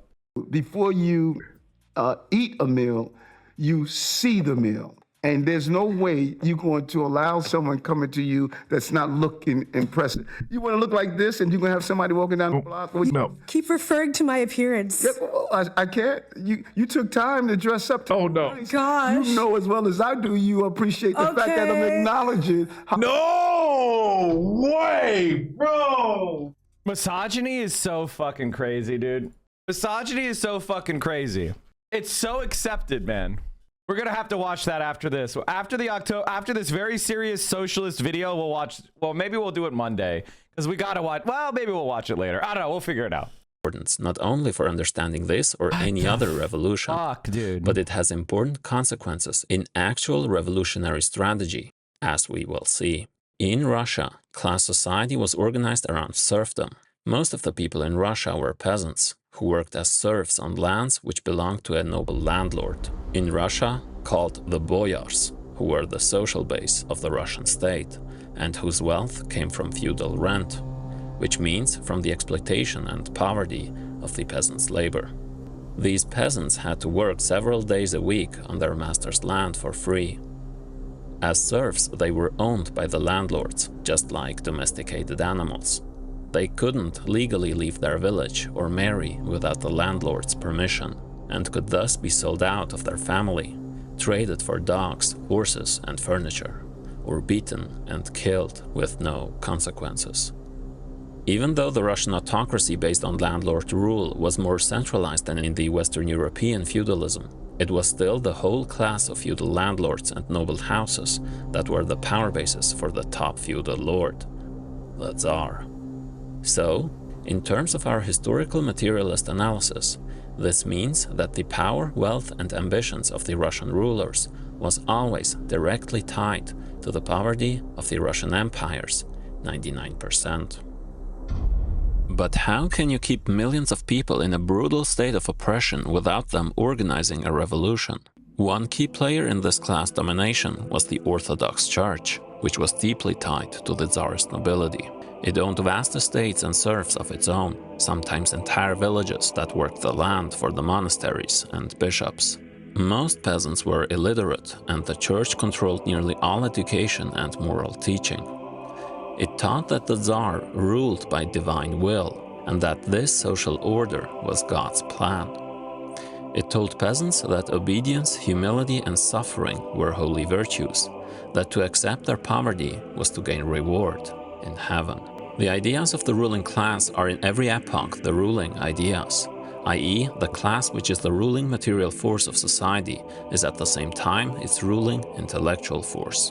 In every class society, the dominant ideas, what people believe is normal, true, moral, or common sense, are shaped by the people who own and control society's wealth. The class which has the means of material production at its disposal has control at the same time over the means of mental production, so that thereby, generally speaking, the ideas of those who lack the means of mental production are subject to it. What is true in modern... That's why they hate the idea of free college. because they don't want you to be educated. They don't want you to examine the society that you live in. They don't want you to look around and go, wait a minute, this is fucked up. I don't understand why the king needs to have so many palaces while I don't have a roof over my head. And I want you to understand, chat, that there is no limit. Like, Elon Musk is not going to be like, you know what? I don't want to be able to buy and sell human beings. That would be wrong. The rich will take more and more and more and more, and there'll never be enough because they're sick. They're mentally ill. You don't say, I want $1 trillion if you're mentally sane. You have to be evil. You have to fundamentally be sickening. You need to be in a fucking mental institution to want $1 trillion. Class society was also true during feudal times. The powerful have to make their interests sound like everyone's. That's how power maintains itself over decades and centuries. Each new class which puts itself in the place of one ruling before it is compelled merely in order to carry through its aim to represent its interest as the common interest of all the members of society. This is just how God wants it, becomes this is just how the economy works. These are the job creators! The job creators, guys! It's just as much of a religious belief as this. Today. In capitalist class society, the church's role has been largely replaced by media corporations, think tanks, major universities, and social media algorithms. And today's compliant bishops are various bootlickers of the rich, pseudo-intellectuals, historians, and various media personalities who shape what we think. Not at all times consciously, but always. Why do you think they hate me and Hassan so much? And any leftists on TikTok or whatever the fuck. It's not just me in particular. It's why do you think they hate us? Because we are teaching you actual history and facts and causing you to critically examine the society you're in. And they fucking hate that. By structure. Because if you control people's minds, you don't need to rely solely on police and prisons. But religion wasn't only an instrument of oppression. It also became a means to endure hardship and a language of resistance. The Duchabori, for example, a Christian ethno-religious group, refused military service, burned weapons in protest, and preached communal living. The Tsarist state persecuted them brutally because they rejected the Russian Orthodox priesthood. This institution of the Orthodox Church will be a central player in the fight against rising communism. However, the ruling class cannot always secure consent through ideology alone. When the mask slips, revolt becomes possible. As in any other feudal class society, the peasants of Russia would organize fierce rebellions, requiring massive violence to suppress them. Ivan the Terrible married Anastasia Romanovna, which made her family name famous. But when Ivan died, his only surviving son, Fyodor I, left no heir to the throne, which back in the days usually meant that your dynasty went extinguished. So after his death, Russia fell into total collapse. Famine, civil war, and foreign invasions followed during the so-called Time of Troubles, where the noble houses will compete for the Tsar position in a bloody Game of Thrones. Several pretenders claimed the top seat, and the boyars fought among themselves until they found a compromise solution to restore stability. They elected the 16-year-old grandnephew of Ivan's wife as the new Tsar. His youth and weak political standing made him acceptable to rival factions, and his family ties gave his rule a veneer of legitimacy. His name, Mikhail Romanov, member of the House of Romanov, who will become the chief enemy of the communist revolutionaries. This dynasty will rule for 300 years before being overthrown during the Russian Revolution. Russia's feudal system eventually hit a crisis. Western Europe's early capitalism was giving rise to powerful industries, state bureaucracies, and armies. The old boyar aristocracy, clinging to its feudal privileges and proud isolation from Europe, was being overtaken by the march of history. Pyotr Alexievich Romanov represented a younger, militarized layer of nobility who saw that survival required modernization. Under his rule, westernization and rapid urban expansion began, not to alleviate the suffering of the people, but rather to strengthen the autocracy and prepare the foundations of early capitalism under the iron grip of an absolute monarchy. Known to history as Peter the Great, he officially established Rossiyskaya Imperia, the Russian Empire, a title used until the end of the monarchy in 1917. He founded St. Petersburg, a new city built closer to Europe, and made it Russia's capital. It would remain the seat of power until the communists moved the capital back to Moscow after the revolution. But serfdom still survives for much longer than in Europe, and becomes even more brutal with time. Serfs are by now practically indistinguishable from slaves. Like all exhausted people, the serfs began to dream of utopias. Just as the landlord class produces its ideologists, so did the peasantry. They refer to themselves as the voice of the people, the narod. The narodniki will soon unleash a wave of political actions with great consequences. After Napoleon lost the war against Russia, Alexander I expanded Russian influence and secured the throne of Poland for himself. The Russian monarchy saw the need to form an international reactionary alliance to crush the rising revolutionary bourgeois movements across Europe. Together with the Austrian Empire and Prussia, Alexander formed the Holy Alliance to act as the policeman of Europe. Just as the revolutionaries must unite and work across borders to achieve their aims, so must the great powers who want to secure their dominance, as we will see in the coming century. Whereas the bourgeois revolutions eventually succeeded in much of Western Europe, the Russian autocracy was able to crush its own, the uprising of a liberal officer elite looking to reform the old state. Russia's humiliating loss in the Crimean War against the more industrialized English and French exposed the weakness of the empire's old political structure, which constrained productive forces and quickly emerging capitalist relations, which left the country's farming and industry underdeveloped. This is actually something that is a very interesting historical study, which is like, why were the biggest empires, the Chinese and the Russians, not capable of advancing into capitalism? And it appears that, like, in China, they had a very bureaucratic imperial government. In Russia, they had this like hidebound feudalism, and it was almost, the state was too powerful in order for the space of those like liberals and bourgeois to kind of develop and gain primitive accumulation. And because of that, it was the like smaller states of Europe, because their governments were small, they weren't able to contain the power of the rising bourgeois class. So the bourgeois class was able to overturn monarchy and feudalism because the state wasn't powerful enough to contain them. Whereas in Russia and China, they were. So they actually started falling behind because their state was actually more capable at the beginning of the development of capitalism. It became clear that the country needed to reform. That's when Alexander II, called the Tsar Liberator, introduced the Edict of Emancipation. Can you elaborate what he's calling bourgeois revolutions in Europe? Sure, the revolutions that happened with 1848, the French Revolution, you know, the Glorious Revolution, the English Civil War. These were all periods where the kind of old feudal systems were destroyed and replaced by new forms of government. Or even if the liberal revolutions failed, they still caused reforms. Like, for example, the German reunification, Italian reunification. Like, there was a lot of even with places where the monarchy stood, it became an absolute monarchy, not one that was a traditional feudal system. The feudal system was largely overturned throughout Europe. The American Revolution is an example as well. That's the bourgeois class throwing off the feudal empire. Finally removing the serf status as property.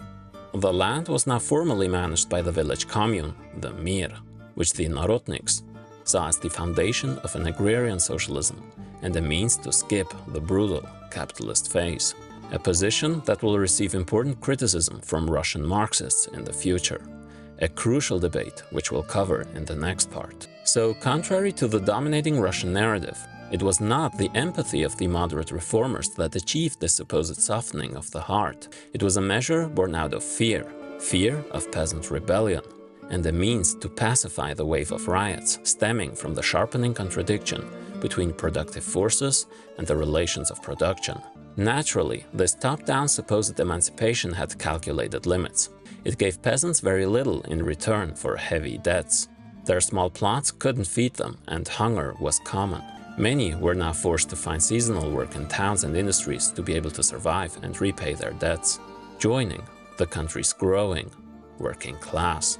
Marxist historical materialism teaches us that government policy usually reacts to changes in production, not the other way around.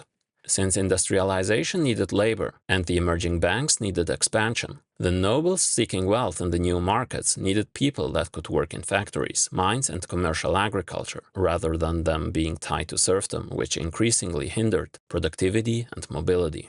While the industrial sector was still small, it was unusually highly concentrated in the brutal urban metallurgy and machine plants, especially in and around St. Petersburg or in the Donbass. And the ideological representatives of this new, quickly emerging class will soon arise.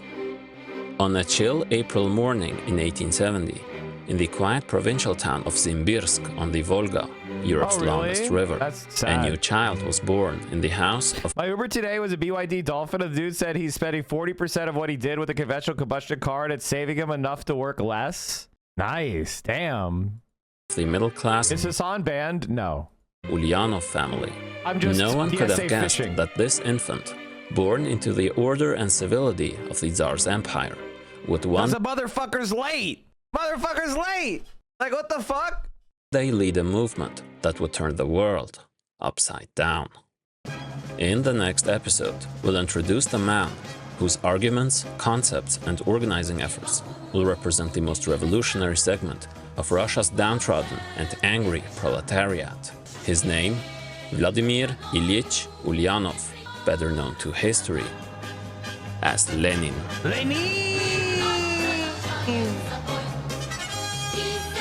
I am so excited about this project. What the fuck? Amazing. I'm excited. I hope he makes one about China too.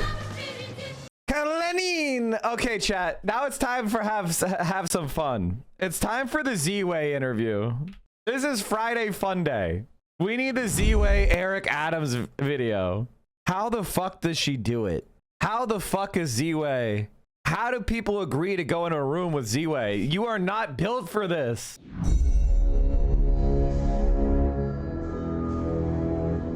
Look at Gracie. Is this City Hall or Gracie Mansion? Shut up. I don't know New York that well. One jokester and a national joke sit across from each other in a bombshell interview. How do you think this went? My conversation with you? That's sure to be iconic. I would marry capitalism. Up in this administration, we had a lot of chocolate. How could anyone platform the disgraced? I got some good quotes. Allegedly corrupt. Queens get the money. Allegedly self-serving. I stated I'm going to make y'all careers. Allegedly horny man. I'm not hitting on you. I'm interacting with you. Thank you, Mayor.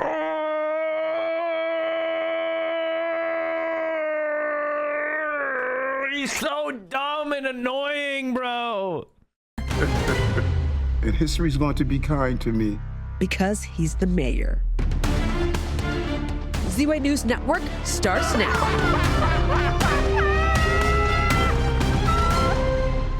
This is an honor, a pleasure. This is American history. Love it so well. And look on these walls. You would think there is no history with us if you just look at these walls. My face is going to be up with David Dinkins. Oh, your face will be up with David Dinkins. I believe that, I received that, and I hope to get a copy of your portrait. Yes. May I start the interview? Yes, you can. Hi, I'm Ziwe, and my next iconic guest is the 110th mayor of New York City, baby. Please welcome Mayor Adams. Thank you. May I call you Eric? Yes, you can. And do you have a bag of cash for me? No, not at all. You know, I left it downstairs. Now, Mayor... What? He let her put a bag of cash behind him? He left... He's so stupid. How is he this incompetent? The answer is he's a centrist, so they don't care. This is one of the major problems that America has, is that if somebody is a capitalist roader, you could just be the most incompetent fucking dope. This is why we're gonna lose to China, by the way. Because in China, this gets you taken to the fucking countryside. Adams, you spent your tenure as mayor waging war against the rats. Unfortunately, you've dropped out of the race. Would you say that rats have won? Not at all, just the opposite. Rat complaints have decreased in the city. We containerize garbage. They told me it's going to take me 5 years. We did it 3.5 years. And I hate Mickey and his crew. Oh. And if anyone ever bumps into a rat, they think about it all day. Don't tell me Mickey is a mouse, not a rat. First of all, you fucking speciesist. Okay, that's number one. And number two, you want to be woke? I'll be way woker than you. Like rats. I don't like rats. Okay, if you lifted your toilet seat and Mickey popped out, you'll never sit on that toilet seat again. If you take your garbage lid off and Mickey pops out, you'll never take that lid off again. So I did a great favor for you and other New Yorkers. I took one hazard out of your life, the rats. You've said New York City is the Istanbul of America, Yes. the Athens of America, Yes. the Islamabad of America. Yes. Which international cities would you compare to the following boroughs, like Staten Island? Staten Island is the Little Italy of America. Oh, and the Bronx. Little Italy is a neighborhood in New York. You're saying Staten Island is like another neighborhood. You would say it's the Rome of America or something, you fucking dumbass. God, how is he this dim? He's so fucking dim. Bronx is the Puerto Rican, Dominican of America. Those aren't cities. Those are people. What? In San Juan? He can't name any Puerto Rican cities? Like, come on. And Manhattan. Manhattan is probably the United Nations of America. Oh, okay, we're just listing things. Brooklyn. The United Nations is in New York, you fucking dumbass. He's so stupid. It's incredible. Nate Silver said this man is a leading candidate for president, by the way. He got endorsed by every single Democratic politician right when he won the primary. You have to understand how important ideology is for centrism. For centrists, they are the least moderate people, the least compromising people on the planet. They'll put this dope up because he, serves the interest. He'll just does what he's told and takes bribes. They love that. They don't fucking care your city's falling apart. Is the everything of America. Everything of America. And finally, Queens get the money. That's right. Queens got the money because I gave them the money. And so they should be the most appreciative of America. Please, to camera, if you could tell Queens to appreciate you more. Queens, you should appreciate me more. You got the money because I gave you the money as the mayor. Queens get the money. Oh, my Lord. What's your favorite subway stop to stop and frisk? All of them when it's used correctly. You know, it can't be abused because I didn't go to federal court to sue with Floyd versus NYPD for it to be abused. But every stop is the right stop if it's used correctly. Because when you're on the train with that beautiful outfit you have on, thank you. And all of a sudden you see someone hanging out there, and they have a bulge on their side, and not the bulge that others was talking about. Oh wow! Can you imagine? So this is an actual politician in an interview making sexual innuendo to his interviewer. No one gives a shit about this. Where are the cancelers? Where's the fucking cancelers at? Where are you at? Where the fuck you at? I swear to God, I get more scrutiny than the mayor of New York City, and I'm fucking no one. Like, look at her face. Side and not the budge that others was talking about. Oh wow! 'Cause you want to make sure they stop and they frisk. That felt like a threat. Well, you may think he has a weapon. What are you saying right now? I don't know. What are you feeling right I don't know what you're saying. Okay, we're moving on. Coming up. She's so Question good. for you. You once said, New Yorkers, I'm like broccoli. Who has never seen Ziwe before? Caught if you've never seen Ziwe before. Do caught if you've never done Ziwe before. Look at all these fucking white supremacists denying black excellence. Ziwe is by far and away one of the most underrated content creators, period. Even though she's highly rated by the people that know what they're talking about, more people should be watching Ziwe. Going to hate me now, but you're going to love me later. I got some good quotes. You know that? What about let my haters be my waiters when I sit down at the table? Well, that's with my coming success? up, but do you want me to skip around? I have a float in my interview. When you look at what I've done and the criticism that have come with it. Ziwe is like amazing. How am I not subscribed? I'm actually malding right now. What the fuck? I just manually watch Ziwe. See what I mean? This is my personal YouTube. You can see I watch this shit. The Caleb interview Tonight? Like, we might just watch it for fun. We already watched it on stream, but the Caleb interview is insane. I want Stavros on Ziwe.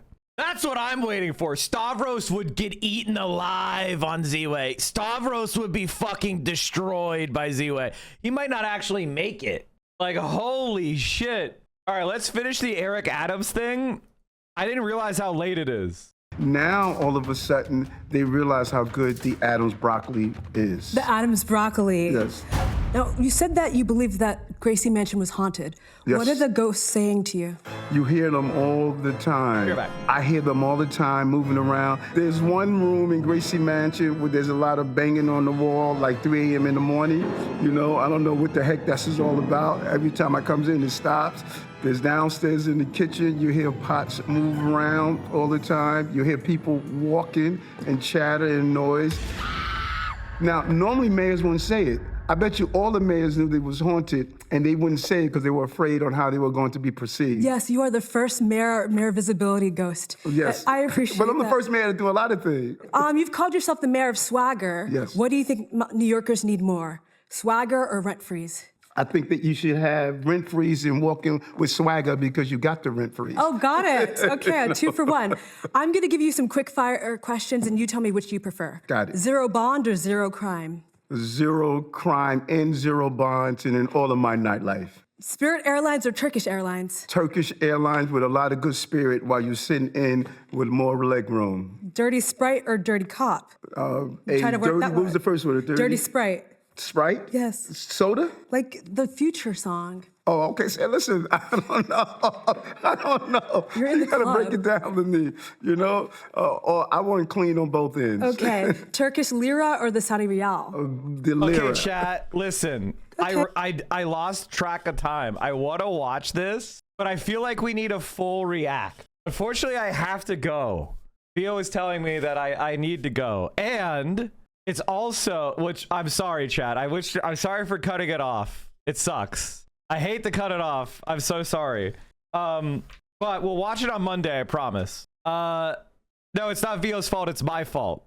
It is my fault. Here's all the links. Oh, by the way, chat, today's Friday. And every Friday, we watch a movie. This week, we are watching Vice, which is the movie about Dick Cheney. And it's so fucking good. You better come hang out. We'd watch it at 6 p.m. Eastern. Excuse me, 9 p.m. Eastern, 6 p.m. Pacific in my Discord. Let me spam the Discord link. So thank you guys, gals. Thank you, everybody. Here's all my links. Follow me on Discord. You know it. I have to go. But good news. Good news, chat. I'm sorry for such an abrupt end. I lost track of time. I thought it was like 11 and it's almost noon. It is Denim's birthday today. It is Denim's birthday today. So I'm sending you over to Dennis. And I think they're doing some sort of fundraiser, or they're just doing the birthday party celebration. Give a robust happy birthday. The raid message will be DSAL happy birthday Dennis. DSA raid. Happy birthday Dennis. Okay, I'll spam it. All right, everybody, stay safe out there. Solidarity forever. I'll see you tonight. We're watching Vice, the movie about Dick Cheney. Rest in piss. Zohran won. What a fucking week. We will be... things are looking up. Socialism will win. Free Palestine. Free...